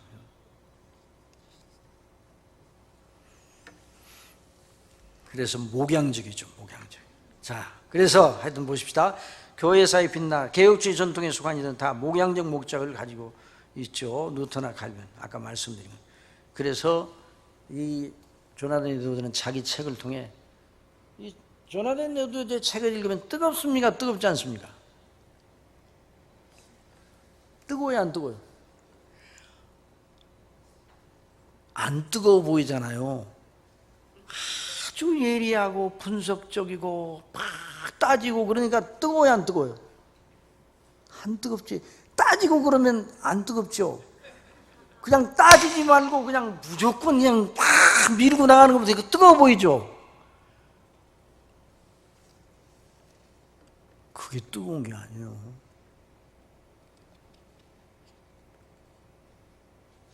그래서 로이 존슨 목사님 뭐라고 그러는 거니? 설교란 무엇인가? 로직 on fire. 그래서 그 말이 무슨 말이에요? 불붙는 논리라며. 불붙는 논리요, 논리. 설교는 논리요, 논리가 아니에요. 설교가 논리입니까, 논리가 아닙니까? 논리예요. 그러니까 설교자 목사님들이 설교를 하실 때 성도님들이 그 설교자의 논리를 잘 추적해 가야 돼요. 그걸 추적하지 아니하고 중간에 몇 문장을 놓치면 논리가 끊겨지는 거예요. 응? 신도림당 갔다가 듣다가 저쪽에 저 어디예요? 어느 동네 갔다가 오면 벌써 몇 문장이 척 지나갔잖아요. 그러고 나서 설교를 들으려면 논리가 끊어지면 안 되는 거예요. 논리가 있어야 돼요. 논리인데 설교는 논리인데 그냥 차가운 논리가 아니라 무슨 논리라고요? 불 붙는 논리라는 거예요. 로이 존즈 목사님이 그렇게 말했어요. 그러니까 조나단 에드워드 목사님의 설교는요, 불 붙는 논리예요. 그래서 들으면 조나단 에드워드 목사님이 눈이 나빠가지고 이렇게 LED 등이 환하게 켜있는 그런 예배당이 아니었어요. 그때는. 그래서 촛불을 들고 또 등불을 켜놓고 이런 예배당 아니고 촛불을 들고 그냥 말은 이제 로이드 목사님은 설교 원고를 완전 원고를 안 쓰고 메모지만 가지고 올라갔어요. 로이드 목사님은 그걸 녹음해 놓고 책을 만들어도 손색이 없는, 그게 놀라운 하나님이 쓰시는 분들이죠. 그런데 조나단 에드워드는 많이 원고를 써가지고 그 원고를 이제 가서 읽는 거예요. 읽어요. 쭉 읽어나. 하나님께서 우리를 너무너무 사랑하셔서 독생자 예수 그리스도를 주셨습니다. 독생자 예수 그리스도께서는 하나님의 구약 말씀에 기록된 대로의 하나님 아버지의 뜻을 따라서 자신을 온전히 들으셨습니다. 그냥 읽어요. 그냥 계속 읽어요. 그냥 읽어요. 그냥 큰 소리도 안 하고 그냥 읽어요. 막 소리를 막 고함을 지르고 그렇게 읽는 게 아니에요. 그냥 읽어요. 그런데 저 회중석에서는요, 흐느낌이 나와. 막 흐느껴요. 그리고 자기 죄를 통회하는 그런 역사가 일어나요. 뜨거워요? 차가워요? 왜 뜨거운가? 성령께서 역사하셔서 그 말씀의 논리를 따라서 그 심령을 파고들어서 역사하니까 그런 역사가 일어나는 거예요. 그래서 이 책이 그런 책이에요. 이 책을 읽고 큰 확신의 교훈은, 그래서 이게 바로 진리의 그 줄기구나 하는 것을 발견하는 사람은 복이 있습니다. 그러면 그걸 읽어도 뭐가 뭔지 모르겠다 그런 분들은 복이 없는가? 그건 아니에요. 이렇게 하면 복이 없습니다.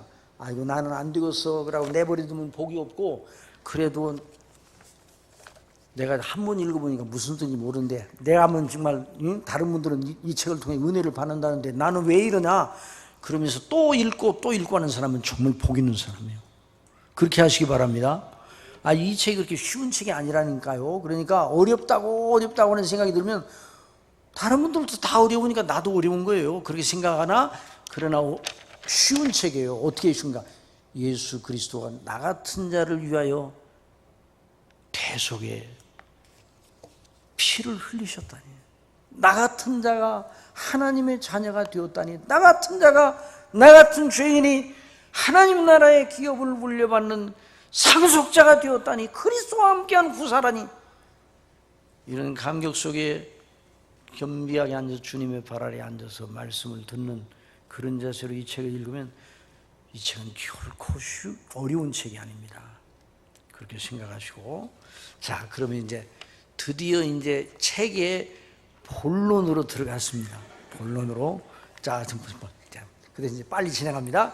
자, 은혜에 속한, 이 책은 이제 은혜에 속한 신앙의 정서의 표지라고 할 수 없는 경우들을 쭉 얘기를 해요. 이 책은 이제 1부, 2부, 3부 쭉 이렇게 진행되는데, 첫 번에는 참된 정서의 중요성에 앞에 서론을 위해서 다룬 것. 두 번째는 이제 표지가 될 수 없는, 은혜에 속한 신령한 정서임을 확증하는 표지가 될 수 없는 경우들, 아닌 경우들, 하나님께로부터 온 것이라고 확신할 수 없는 어떤 경우들을 쭉 12가지로 설명합니다. 신앙적인 정서가 매우 높고 고조된 것이 참된 신앙의 정서라는 표지는 아니다 그랬어요. 뜨겁잖아요. 여러분 뜨거워요 안 뜨거워요? 신앙 정서는 뜨거워요 안 뜨거워요? 뜨거운데 강이 뜨거운 사람들 있잖아요. 우리가 뜨거운 것 자체를 보고 저 사람 진짜 참 믿음이네 이렇게 할 수는 없다는 거예요. 왜냐하면 그렇지 않은 사람들 가운데도 그런 뜨거움의 모습을 보이는 경우가 있는데 나중에 보니까 아니요, 그런 경우가 있더라는 것이죠. 또 그 다음에요, 신앙적 정서가 몸에 미치는 영향력으로는 그 정서의 주인이를 가늠할 수 없다. 그러니까 어떤 분은 이런 분들이 있어요. 기도를 하는데 막 몸이 막 진동을 하는, 그 진동의 은사를 받았다고 어떤 사람이 또 그런 사람이 있어. 이 은사주의자들이 이런 얘기를 많이 해요. 또 어떤 사람들은 막 그렇게 은혜를 받았는데 팔랑 참 그렇게 역사를 하나님은 하시지 않는다고 저는 생각해요. 어떤 집회 이렇게 보니까, 이렇게 화면에서 보니까 뒤에서 사람이 딱 기다리고 있더라고요. 한 사람을 위해서 기도를 하고 있는데 뒤에서 기다리고 있어요. 왜 기다리는가 했더니 그 다음에 기도를 받으려고 기다리는 줄 알았어요. 근데 이 양반이 기도를 이제 안수를 받는데 뒤로 넘어져. 뒤에서 안 받으면 늦은 탕이 걸려요. 그러니까 기다리는 거예요. 뒤에서 딱 넘어지면 받으려고. 하나님께서 그런 역사를 하실까요? 뒤에서 안 받으면 뇌진탕 걸리는 그런 사람.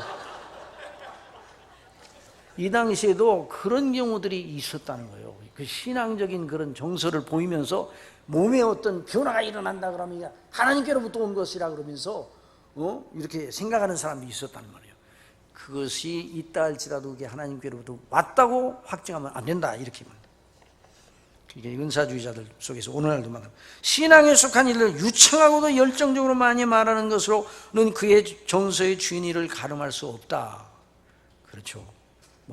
인위적인 노력이나 자극이나 궁리로 나온 정서가 아니라는 것이, 그 말은 무슨 말이에요? 가만히 있는데 의도한 적이 없는데 어떤 종류의 정서가 내 마음속에 막 끌어올라요. 가만히 있는데, 여러분 가만히 있는데 막 괜히 기뻐져. 여러분 가만히 있어 아무 생각도 안 하는데 막 기뻐져요. 그 은혜예요, 은혜가 아니에요? 은혜가 아닐 수도 있다는 거예요. 그게 하나님께로부터 온 것일 수도 있기는 하지만, 여러분 기뻐하라 그랬을 때, 사도 바울이 기뻐하라 그랬을 때, 사도 바울이 기뻐할 때 기쁨의 이유가 없이 가만히 있는데 막 기쁨이 넘쳤을까요? 여러분 사도 바울이 그 감옥에 갇혔을 때 그 감옥은 상당히 신비로운 감옥이라 가끔 가다가 기쁨의 바람이 확 불어와. 그런 감옥이었어요? 사도 바울이 그런 의미로 기뻐하라고 그랬냐고요. 사도 바울이 기뻐할 이유가 있어요, 없어요? 있어요, 없어요? 주변 환경은 없어요. 그 감옥이 노마에 대리석이 많아가지고 차가운 그 지하 감옥, 거기서 무슨 기쁨을 찾아요? 어떤 양반은 기도를 하니까 말이에요, 막 기도를 하니까 누가 보일러를 떼줬는데 갑자기 그 차가운 대리석이 뜨뜻해진다, 이렇게 얘기하는 분도 있기는 있더라고요. 근데 모르겠어요. 나는 그런 경험을 안 해봐서. 그런데 그런 데서 오는 기쁨이 아니잖아요. 그리스도 안에서 구원받은 은혜의 영광을 생각하고 주님 앞에 늘 묵상할 때 성령께서 역사하시는 이런 것이라면 참이죠. 그러나 그런 어떤 논리적인, 그러니까 기쁨은, 우리 그리스도인의 기쁨은 논리적인 거예요, 논리적인 것이 아니에요. 논리적인 거예요. 아주 논리적인 거예요. 여러분 믿음은 논리적입니까, 논리적이 아닙니까? 논리적이라니까요. 논리가 없으면 믿음이 아니에요. 그러니까 자신이 의도한 적도 없는데 막 기쁨이 솟는다. 가만히 있는데도 막 기쁨이 솟는다. 그렇다고 해서 그 경험이 하나님께로부터 왔다고 해서는 안 된다는 거예요. 예? 당시 정당한 방편들을 통해 주어지는 하나님의 초자연적인 은혜로 인한 정서 자체를 경배하는 이들이 있기는 하지만, 자기는 방편들을 전혀 사용하지 않았는데도 은혜가 내게 임하였다고 말하면 좋아하는 이들이 있었다. 이를 경계하고 있어요. 다섯 번째, 정서가 성경 말씀과 함께 임하는 경우가 있다고 해서 신령한 점. 이 말은 무슨 말인 거 아니에요? 자, 가만히 있는데 성경 말씀이 막 떠올라. 가만히 있는데 성경 말씀이 떠올라가지고 그로 인해서 마음속에 어떤 기쁨이 일어나는데, 어떤 경우에는 이것이 참일 수는 있는데 어떤 경우에는 아닐 수도 있다. 자, 요런 문제는 아주 참 섬세한 문제예요. 성경 말씀이 척 마음속에 떠오른다고 해서, 어떤 말씀이 떠오른다고 해서 하나님이 내게 주시는 거네, 이렇게 얼른 받아들이면 안 된다는 거예요. 정당한 방편, 성경 말씀을 읽고 하나님 앞에 그 말씀을 묵상하고 기도하고 하나님과 나와의 관계를 생각하고 하나님이 주신 은혜를 너무 감사하고, 그래서 그 마음속에 그 성령께 주시는 기쁨, 그러면 그건 참이겠지만은, 그렇지 아니하는 정당한 방편 없이 그런 것이 온다고 해서 그것이 하나님께로부터 왔다고 확증할 수는 없다, 이 말이에요.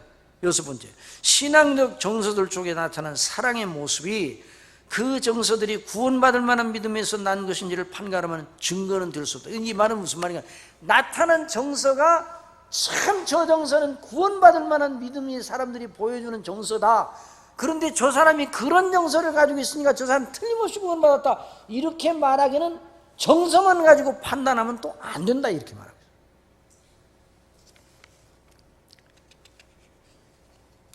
여러 신앙적 정서들이 동반된다고 해요. 그래서 기쁨도 있다가 어떤 데는 막 울음도 나왔다가 기뻐하기도 하고, 막 여러 가지 정서들이 막 일어나 마음속에.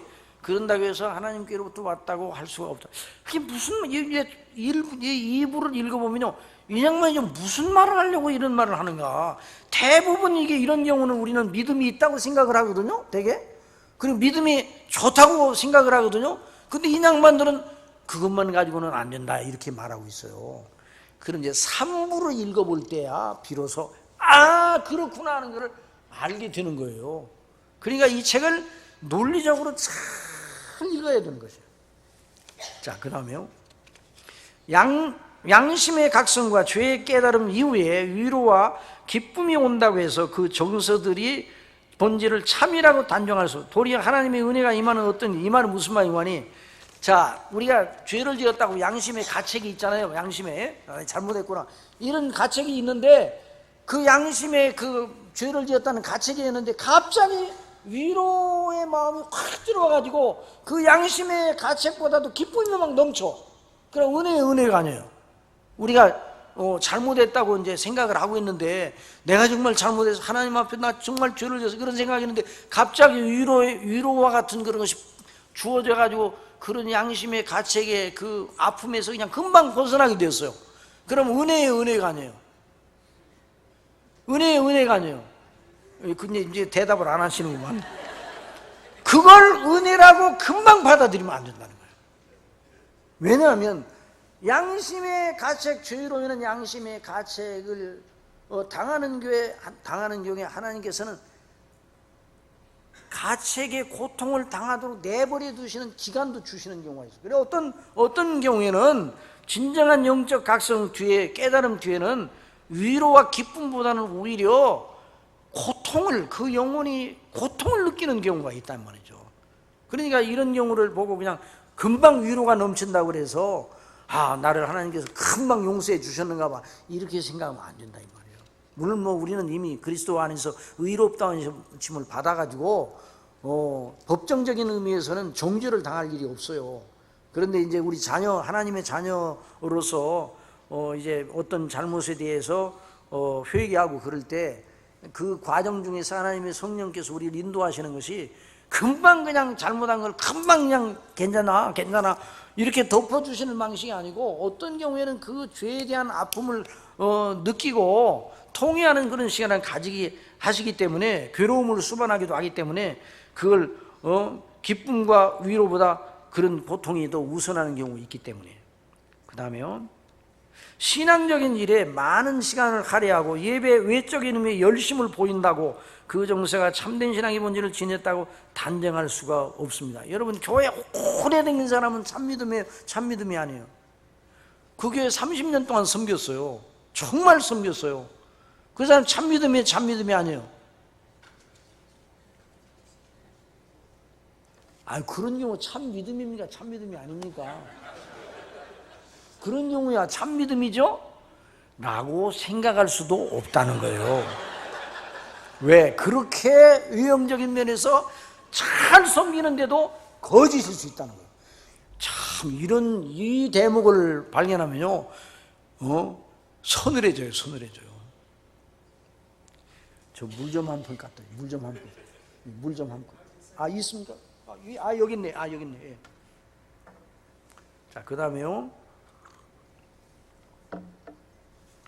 입으로 하나님을 찬미하여 영화롭게 하는 것으로 신앙적인 정서들의 성질을 판단할 수가 없다. 그러니까 입으로 여러분, 우리 믿음은 입을 벌려 믿는다고 고백해야 돼요? 고백하지 않아야 돼요?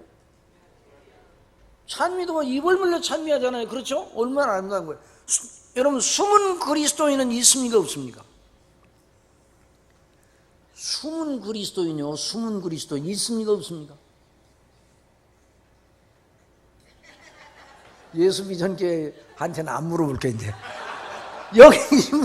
여기는 예수 믿은교회가 아니에요? 여러분, 숨은 그리스도인은 있습니까? 없습니까? 예? 숨은 그리스도인.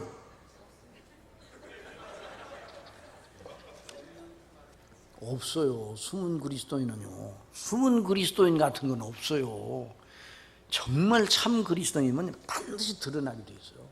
입으로 고백하잖아요. 또 우리 예수님께서 너희 빛을 많은 사람들 앞에 빛이요 알게 하라고 그랬잖아요. 그렇죠? 숨은 그리스도인 같은 그런 일은 없어요. 그러니까 입으로 나타내고 마음으로 믿어 의에 이르고 입으로 시인하여 구원에 이른다고 그랬잖아요. 그러니까 입으로 고백을 하고 시인해야 돼요. 그런데 입으로 시인하는 게 다른 사람보다 더 강렬해요. 그러면 그 사람의 믿음을 정말이라고 할 수 있는가? 그건 또 아니라는 거예요. 그걸 아니라는 거예요. 그 심령에는 없으면서 입으로, 그러니까 우리 타락한 이유, 부패한 우리 심성이기 때문에 입으로 나타내는 그 모습만 보면 정말 참 믿음처럼 보이는데 그 심령에는 진정한 은혜가 없을 수 있다는 거예요. 없어도 그런 모습을 나타낼 수 있다는 거예요. 그러니까 이런 가능성은 저와 여러분에게는 있습니까? 없습니까? 저와 여러분에게는 없습니다 라고 생각하면 큰일 나는 거예요. 저와 여러분들도 마찬가지예요. 그러니까 여기 열 몇 가지 하는 이것은 우리와는 상관없고 저 다른 동네 사람 얘기다 이렇게 생각하면 안 된다는 거예요. 그러니까 우리를 성찰하도록 해서, 자, 그 다음에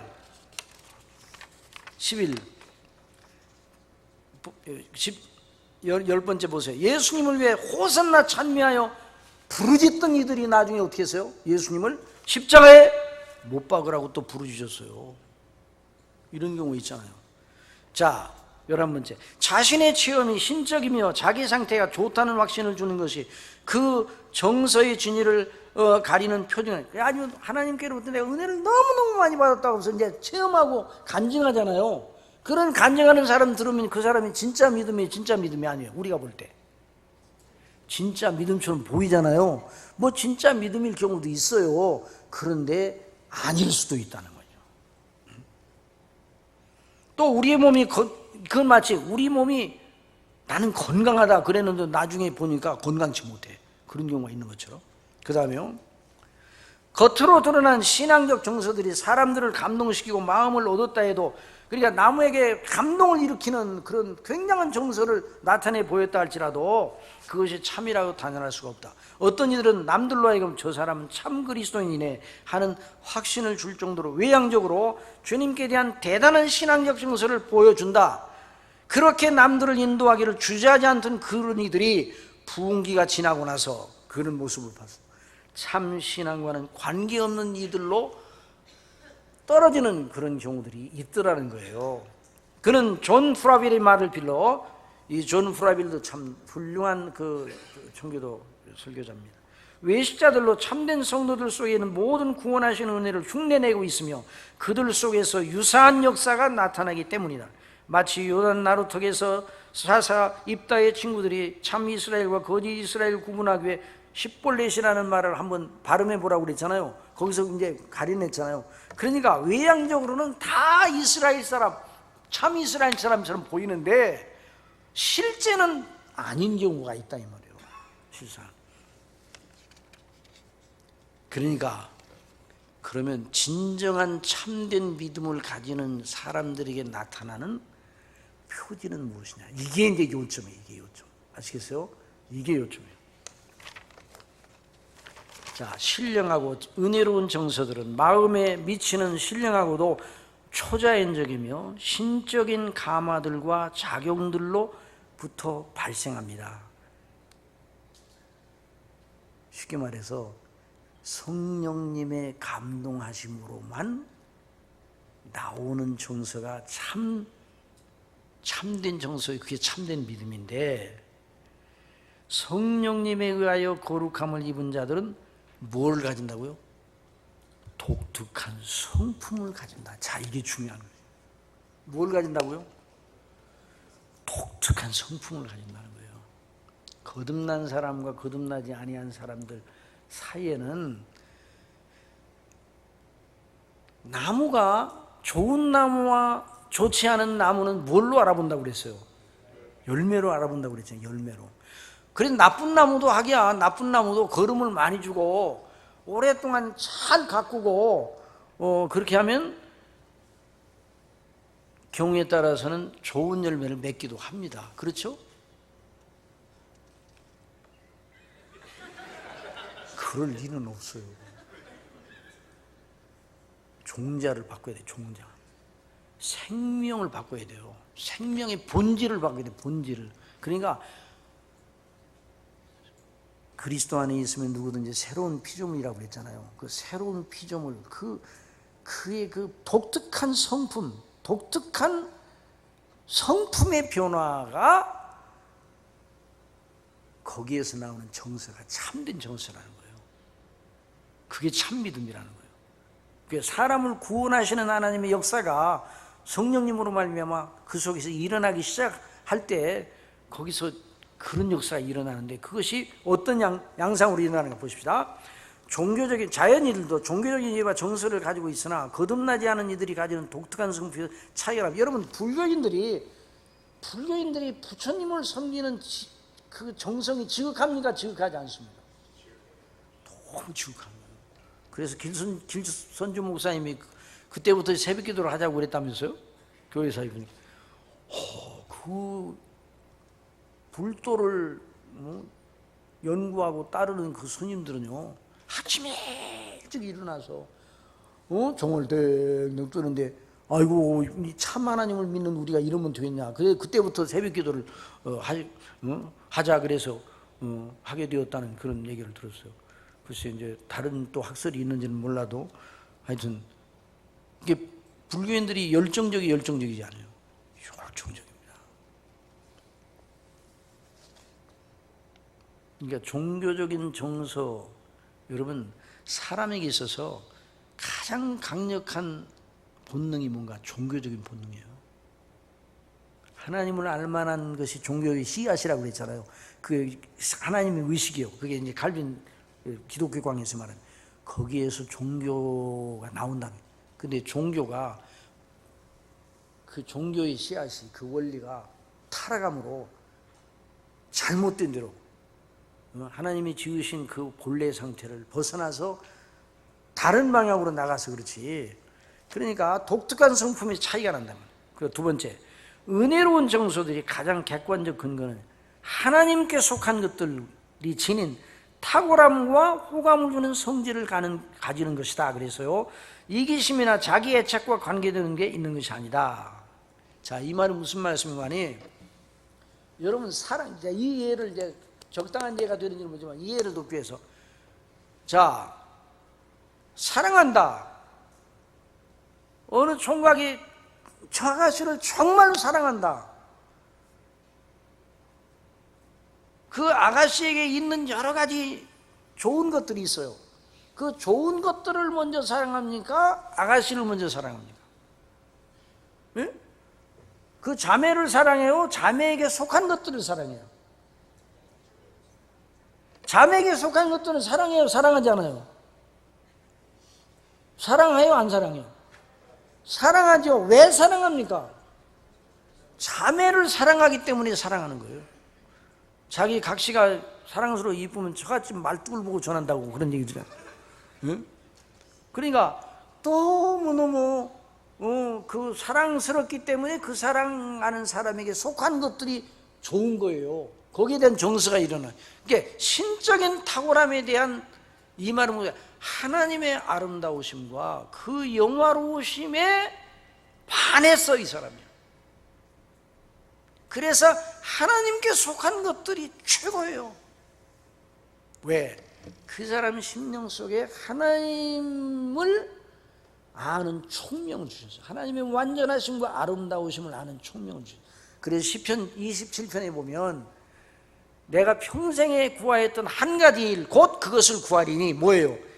내가 여호와의 집 하나님의 성소를 떠나지 아니하고 평생 한 가지만 구하라 그러면 하나님의 성소를 떠나지 아니하고 평생 여호와 하나님의 아름다움을 앙망할 것이라 그랬어요. 하나님의 아름다우심, 하나님 자신이에요. 여러분 우리가 예수님을 믿고 구원받고 너무너무 기쁘고 감사한 그 이유는 먼저 순서적으로 구원도 너무 크죠. 너무 그 큰 위로잖아요. 하이델베르의 그 제1문에서 진정한 위로는 뭐예요? 정말 하나님 앞에 구원받는 거 아니에요? 우리 인생에. 그런데 그거보다 더 그것이 왜 그렇게 중요한가? 하나님께 구원받는 게 중요해요. 하나님을 사랑하고 하나님에 대한 눈이 열려서 하나님의 아름다우심에 대한 이 센스가 생겼어. 센스가 그 심령 속에. 이게 참된 믿음의 뿌리라는 거예요. 이걸 누가 주셨어요? 하나님께 주셨어요. 언제 주셨어요? 거듭날 때 성령께 주셨어요. 이걸 여기서 말하는 거예요. 자, 은혜로운 용서들은 그러니까 이기심이나 자기 애착과 관계되는 것이 아니다 이 말이죠. 성품의 성향이 영혼의 가장 깊은 내면에 작용하여 그 하나님의 영화롭고 탁월하심을 추구하기 때문이에요. 그러니까 그 자매를 사랑하면 그 자매에게 속한 게 다 아름다워요. 그 자매가 아무것도 가진 것이 없어요. 그러면 좀 사랑하는 마음이 좀 덜해집니까? 안 덜해집니까? 아무것도 없어. 빈털털이야. 아무것도 없어. 그러니까 사랑하는 마음이 좀 덜해져요. 좀 영향을 받습니까? 안 받습니까? 아이고, 근데 저 자매하고 평생을 같이 가겠는데 너무 가난해. 만약 그런 총각이 있다면 그 사람, 그 자매 사랑하는 사람이 아니에요. 그런데 그 자매가 그런다 할지라도 아무 상관이 없어. 자기 그 자매를 사랑하고 그 자매와 함께 평생을 걸어가고 싶은 결혼하고 싶은 그 마음에는 전혀 변동이 없어요. 그 자매 하나만 있으면 만족해요. 그게 진정한 사랑 아니에요. 우리가 예수님 믿고 구원받는데 왜 그렇게 우리가 기쁘고 감사한 일인가? 그 구원은 뭐예요? 구원은 바로 죄에서 우리를 구원한 거 아니에요. 그 죄는 하나님을 대적하는 거 아니에요. 그런데 구원은 뭐예요? 하나님과 화평한 거 아니에요? 그 하나님의 영원하심과 영원토록 교제하는 거예요. 우리 예수님께서 영생을 뭐라고 규정하셨어요? 참 유일하신 하나님과 그의 보내신 자 예수 그리스도를 아는 것이라고 그랬잖아요.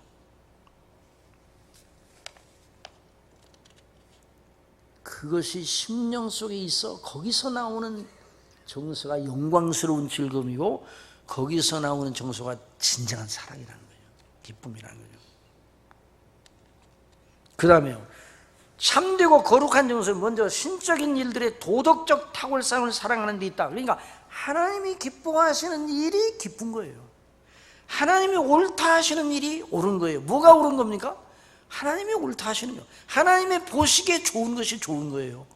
하나님의 의롭다고 하신 게 의로운 것이에요. 하나님이 거룩하게 여기시는 것이 좋은 거예요. 그런 정서로 그 심령이 본질적으로 그 정서가 뒷받침하고 있는 그 사람은 그 사람 참된 믿음이라는 거예요. 이것이 사람한테 나올 수 있습니까? 없습니다. 여러분, 물론 하나님께서 참, 그럼 잘 대답해 보세요. 하나님께서 사람을 훈련과 연단을 많이 시키셔서 그래서 새롭게 하시죠? 훈련을 막 시키시고 막 사람을 막 굉장히 아주 강훈련 시키시고 그러면 사람이 개선됩니까? 안 됩니까? 돼야 안 돼요? 이제 빨리 대답하면 안 된다고 이제 생각하겠죠. 우리 본성을 잘 연마하면 좋은 것이 됩니까? 안 됩니까? 우리 본성을 연마하면, 우리 본성을 잘 연마하면 그래도 거기서 선한 것이 나오죠? 나와요, 안 나와요? 아유, 본성을 많이 연마하면 나오지 안 나와요? 왜 안 나오지? 나오지. 안 나와요? 본성을 죽여야 돼요. 본성을 죽여야 돼요. 본성은 그러니까 본성이 좋은 것이 나와요, 안 나와요? 안 나오는 게 죽여야 돼요, 안 죽여야 돼요? 그러니까 하나님께서 우리를 죽이시는 거예요. 그래야지 새롭게 하시죠? 그 방법이 또 아니에요. 우리 본성을 직접 하나님이 우리 본성에 손을 대셔봐요. 우리는 가루도 없어요. 썩은 것을 연말을 한다고 해서 뭐가 좋은 게 나오고 있어요? 그걸 죽이시는데 누구 안에서 죽이셨어요? 그리스도 안에서 죽이셨어요. 저와 여러분은 죽었습니까? 안 죽었습니까? 죽기는 왜 죽어? 이렇게 살아있는데? 그러면 안 되는 거예요. 우리는 죽었어요. 권사님들, 집사님들 죽었어요? 안 죽었어요? 언제 죽었어요? 여기 이렇게 살아계시는데 언제 죽었어요? 십자가 갈보리 언덕에서 저와 여러분은 죽었어요. 그리스도와 함께 죽었다고 그러죠. 그리스도와 함께 죽고 나는 죽고 그리스도께서 내 안에 사신 것이라고 그러죠. 그러니까 이 놀라우신, 그러니까 하나님의 기뻐하시는 바가 나의 기뻐하는 바가 되는 그런 성향. 그러니까 성령께서 그 그리스도의 엿을 가지고 새 생명을 우리 속에 넣어주시니까 그런 센스가, 살아있는 센스가 생기는 거예요. 내가 죄인이라는 걸 그때 산 거예요. 하나님이 영화로우시고 아름다우시니까 내가 누구라는 걸 알아요? 죄인이라는 걸 알아요. 성령께서 거듭나게 아니하시면 내가 정말 죄인이라는 걸 인정하지 않습니다. 자, 그것도 보세요.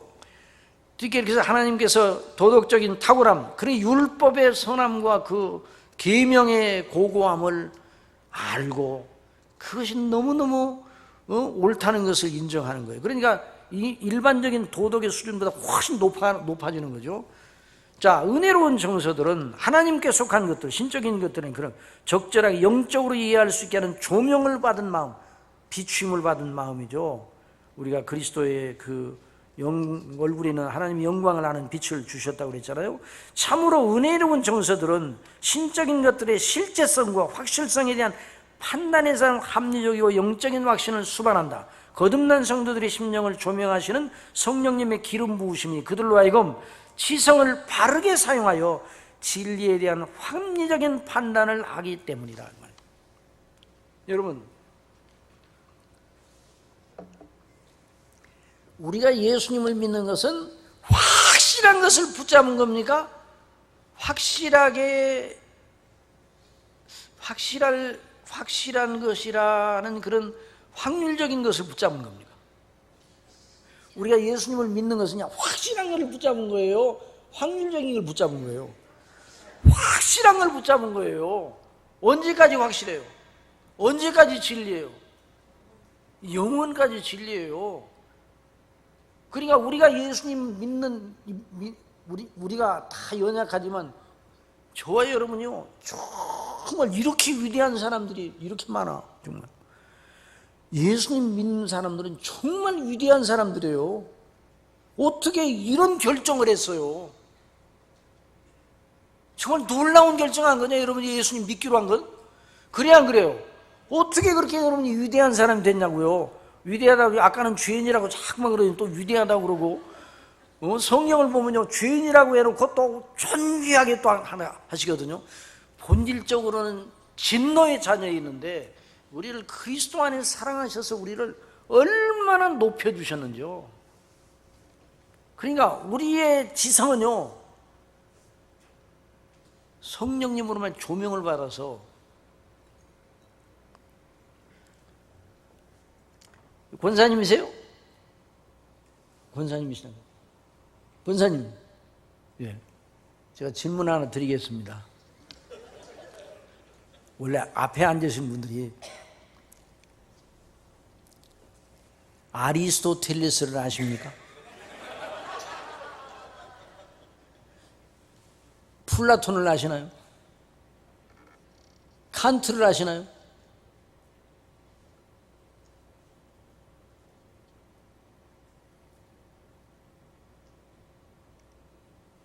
예수님이 누구신지는 아십니까? 예수님은 누구세요? 예수님이 누구시냐고요?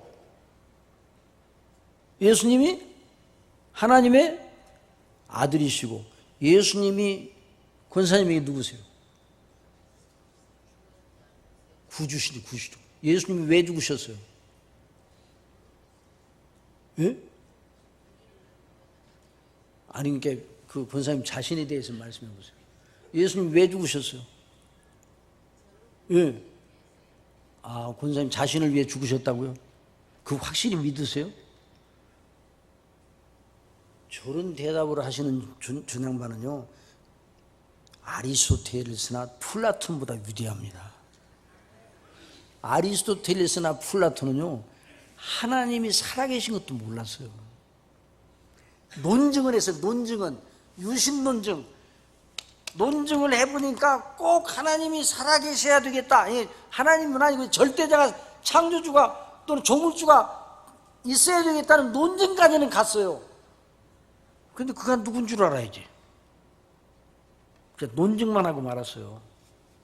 그러니까 저나 여러분이 예수님을 믿었다는 이 말은요, 저나 여러분의 지성이 철학자들의 지성보다 훨씬 빼어난 이런 총명이 어디에서 왔어요?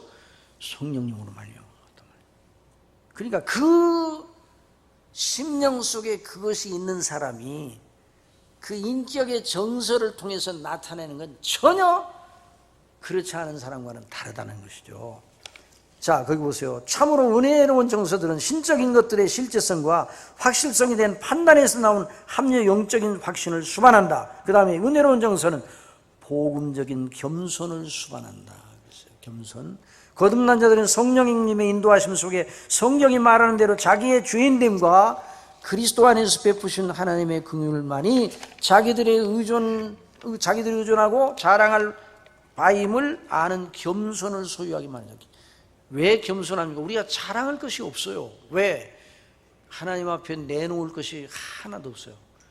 그래서 산상설교 팔복에서 예수님께서는 심령이 가난한 자는 복이 있나니 천국이 저희 것임이라 말씀하니, 심령이 가난하다는 말은 하나님 앞에 내놓을 것이 아무것도 없다는 것을 아는 마음으로 그걸 말하는 거죠. 그런 은혜를 그런 그 거듭남으로 자기 의만 자랑하여 율법주의에 빠진 자들은 겸손할 수가 없어요. 자, 7번째, 은혜로운 정서는 본성의 변화, 성품의 변화를 수반하며 성령님으로 말미암아 영혼의 구원의 은혜가 아니면 그 효력으로 반드시 그 사람은 성품의 변화를 맞게 됩니다. 이런 일은 성령께서만 하시는 일이다. 자, 다 같이 해봅시다. 시작. 우리가 다 수건을 벗은 얼굴로 거울을 보는 것 같이 주의 영광을 보며 그와 같은 형상으로 변화하여 영광에서 영광에 이르니 곧 주의 영으로 말미암음이라. 그러니까 이런 놀라운 변화가 있단 말이죠. 그래서 신의 성품에 참여한 자가 되었다고 베드로후서에서 말씀을 하고 있어요. 은혜로운 정서는 마음을 부드럽게 하며 어떻게 한다고요? 마음을 부드럽게 하고 그리스도인다운 영적인 자애로움을 수반한다. 사람이 하나님의 은혜를 받으면 돌같이 굳은 마음이 갈수록 부드럽게 바뀐다는 거예요. 거룩한 사랑과 소망이 그 마음에 더 광대한 효력을 발생시킨다 그랬어요. 자, 이와 같은 놀라운 아름다운 그 인격의 정서가 나타난다는 거죠. 은혜롭고 거룩한 정서들은 아름다운 대칭과 균형을 이룬다. 덕행과 은혜로운 정서들이 균형이 완전히 이루지 못하고 부족하여도 여전히 그리스도의 전체 영상의 씨를 그 속에 지니고 있어요. 그러니까 은혜로운 정서를 나타내는 사람들의 인격의 특성을 보면 누구를 닮은 것이 비쳐 나타나는가? 그리스도를 닮은 것이 언뜻 비쳐 나타난다. 아직 완전하지는 못하지만. 그래서 참된 신앙은 자기를 돌아보며 하나님께 기도하고 묵상하는 일을 위하여 혼자 있는 시간을 많이 가지게 된다. 그래서 이상이 저물 때 들여나가 묵상하다가 그리고 이제 거기 이제 니부가를 맡게 되죠.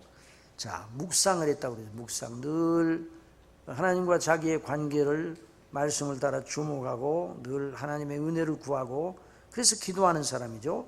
은혜로운 정서가 고양될수록 높아질수록 신령한 성취를 향한 영적 갈망이 더 커져요. 그래서 하나님의 사랑에 감복하여 그 하나님을 보답하는 양으로 사랑하게 되고 더 하나님을 사랑하고픈 열망을 가지게 되고 갓난아이들 같이 순전하고 신령한 저들을 사모하라. 여러분, 갓난아이들이 모태에서 태어나자마자 뭐를 찾습니까?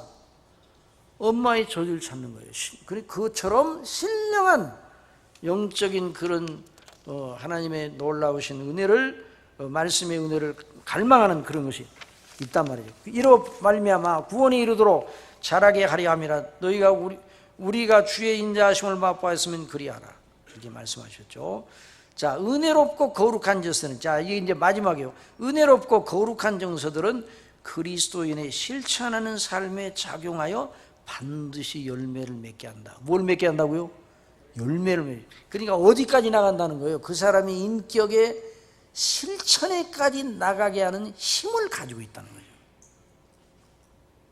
거룩한 정서를 가진 사람은 그 정서가 미치는 감화와 능력으로 인하여 그리스도인의 원칙을 보편적으로 따르면 그 원칙의 통제를 받는 실천 생활로 나아가게 된다.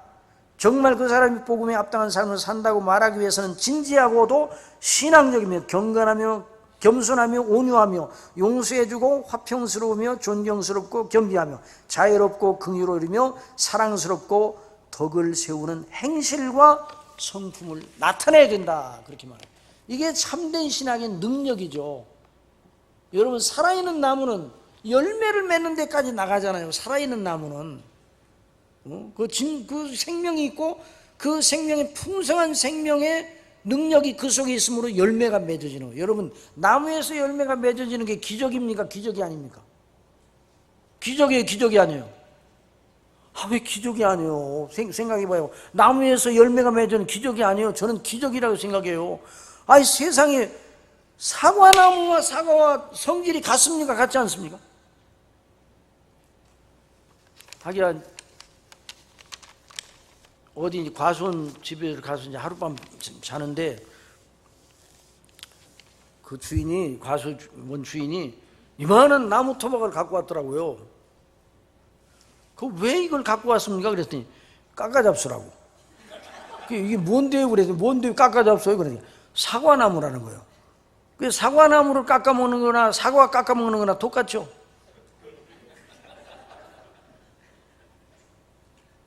제가 정말 그랬다는 것이 아니라 그랬다면 얼마나 우스운 일이 되겠어요. 그런데 우리는요, 사과나무에서 사과가 열리는 걸 의례 그러니라 생각해요.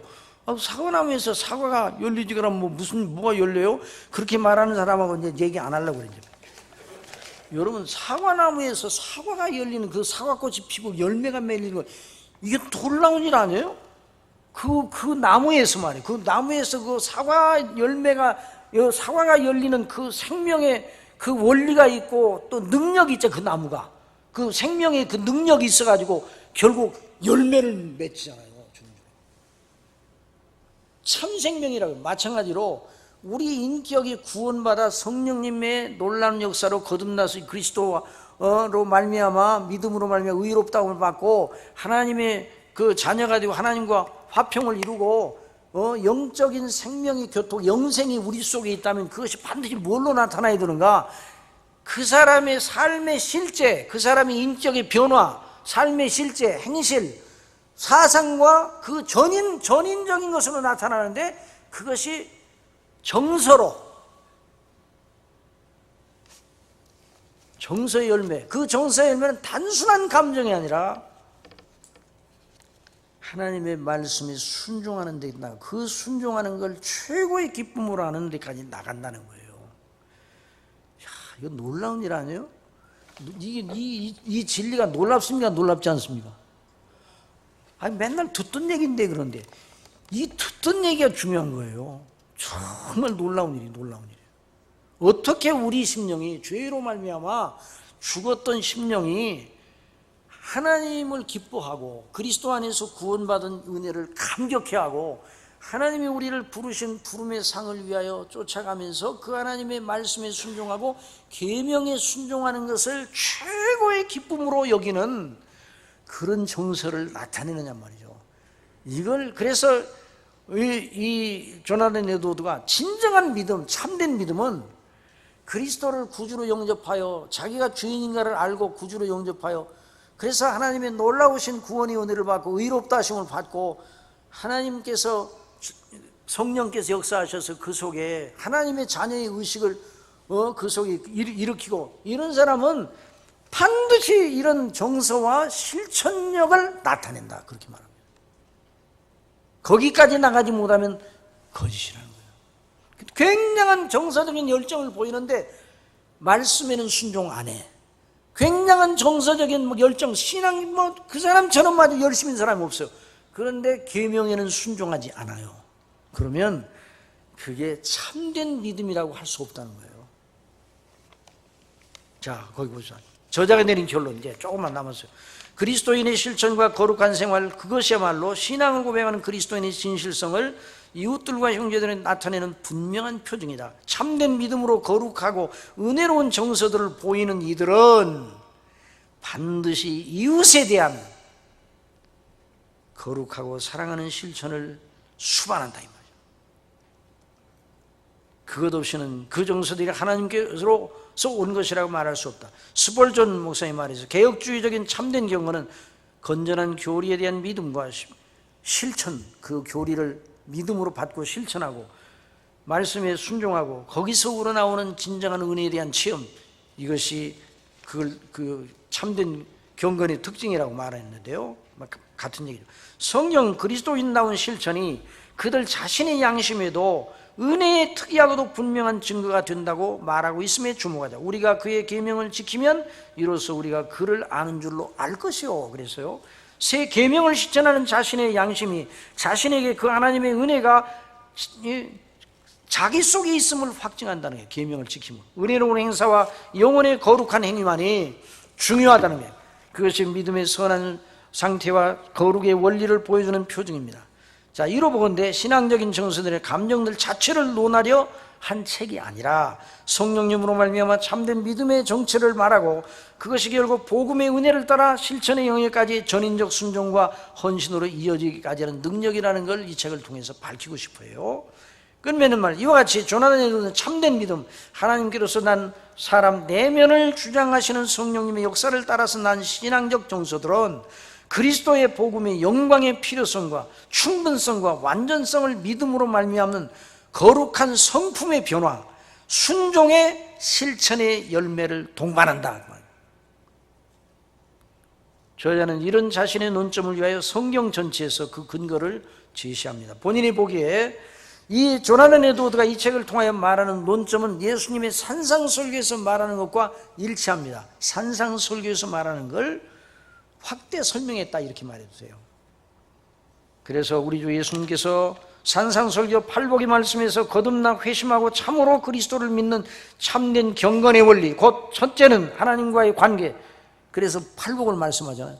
그리고 팔복에서 하나님과의 관계, 이웃에 대한 관계, 하나님과 자기와의 관계 속에서 어떻게 이웃에 대하여 긍휼과 화평하는 마음을 내는가, 또 그리스도를 위해서 고난받기까지 기뻐하는가, 이걸 이제 말씀을 하고 있잖아요. 그런 다음에 삶의 실천에서 그것이 어떻게 표현해봐요. 여러분, 산상설교를 읽어보면요, 진정한 은혜를 받은 사람은 반드시 뭘 지키는 사람입니까? 진정한 은혜를 받은 사람은 반드시 뭘 순종하는 사람입니까? 이게 종합시험 문제예요. 이제 다 공부 끝나고 이제 시험 문제 내는 거예요. 그렇게 여러분, 참된 은혜를 받으면 반드시 그 사람은 무엇로 열매를 맺는다고요? 성령의 열매를 맺는데 그 성령의 열매는 어떻게 성령의 열매가 나타내죠? 순종해. 뭘 순종해요? 하나님의 계명을 순종하는 거예요. 계명을. 산상설교 마태복음 5장, 6장, 7장, 8장을 보세요. 7장 보면은 바로 팔복의 말씀을 하고 그 다음에 너희는 세상의 소금이요 빛이라고 말씀하신 다음에 너희 착한 행실을 보고 사람들이 하나님 아버지께 영광을 돌리라고 그러잖아요. 그 착한 행실이 뭔가? 착한 행실이 계명 지키기예요.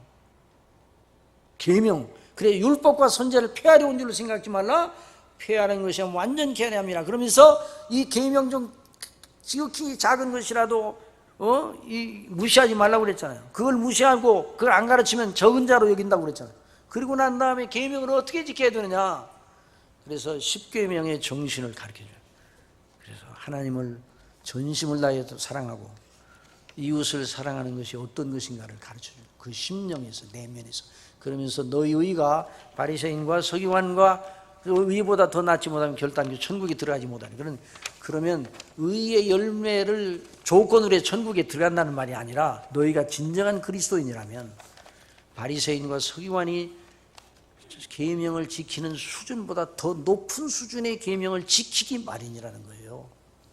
여러분, 이것이 신앙과 정서, 이 신앙적인 정서를 모니터링하면서 분석해서 진정한 그리스도인의 그 믿음, 하나님의 복음의 능력이 무엇인가? 복음의 능력이 어떻게 사람을 변화시켜서 하나님 나라의 영원한 나라의 그 백성으로 삼게 하시는가? 그 표징이 어떻게 나타나는가? 이걸 다루고 있습니다. 이것이 바로 신앙과 정서입니다. 그러니 다시 한번 읽어보시기 바랍니다. 그러니까 다 읽었어요, 안 읽었어요? 오늘 다 읽었습니다. 그러나 다시 읽으세요. 다시 읽으시면 그 놀라운 진리 영광이 어떤 것인가 알게 될 겁니다. 어떻게 하면 알아듣게 하지 그러지 말고 어떻게 하면 성경대로 내가 설교할까, 이것만 신경 쓰시기 바랍니다. 이게 조나단 에드워드의 방식이에요. 조나단 에드워드 책이 어려워요, 안 어려워요? 오늘 배우니까 어려워요, 안 어려워요? 그렇지.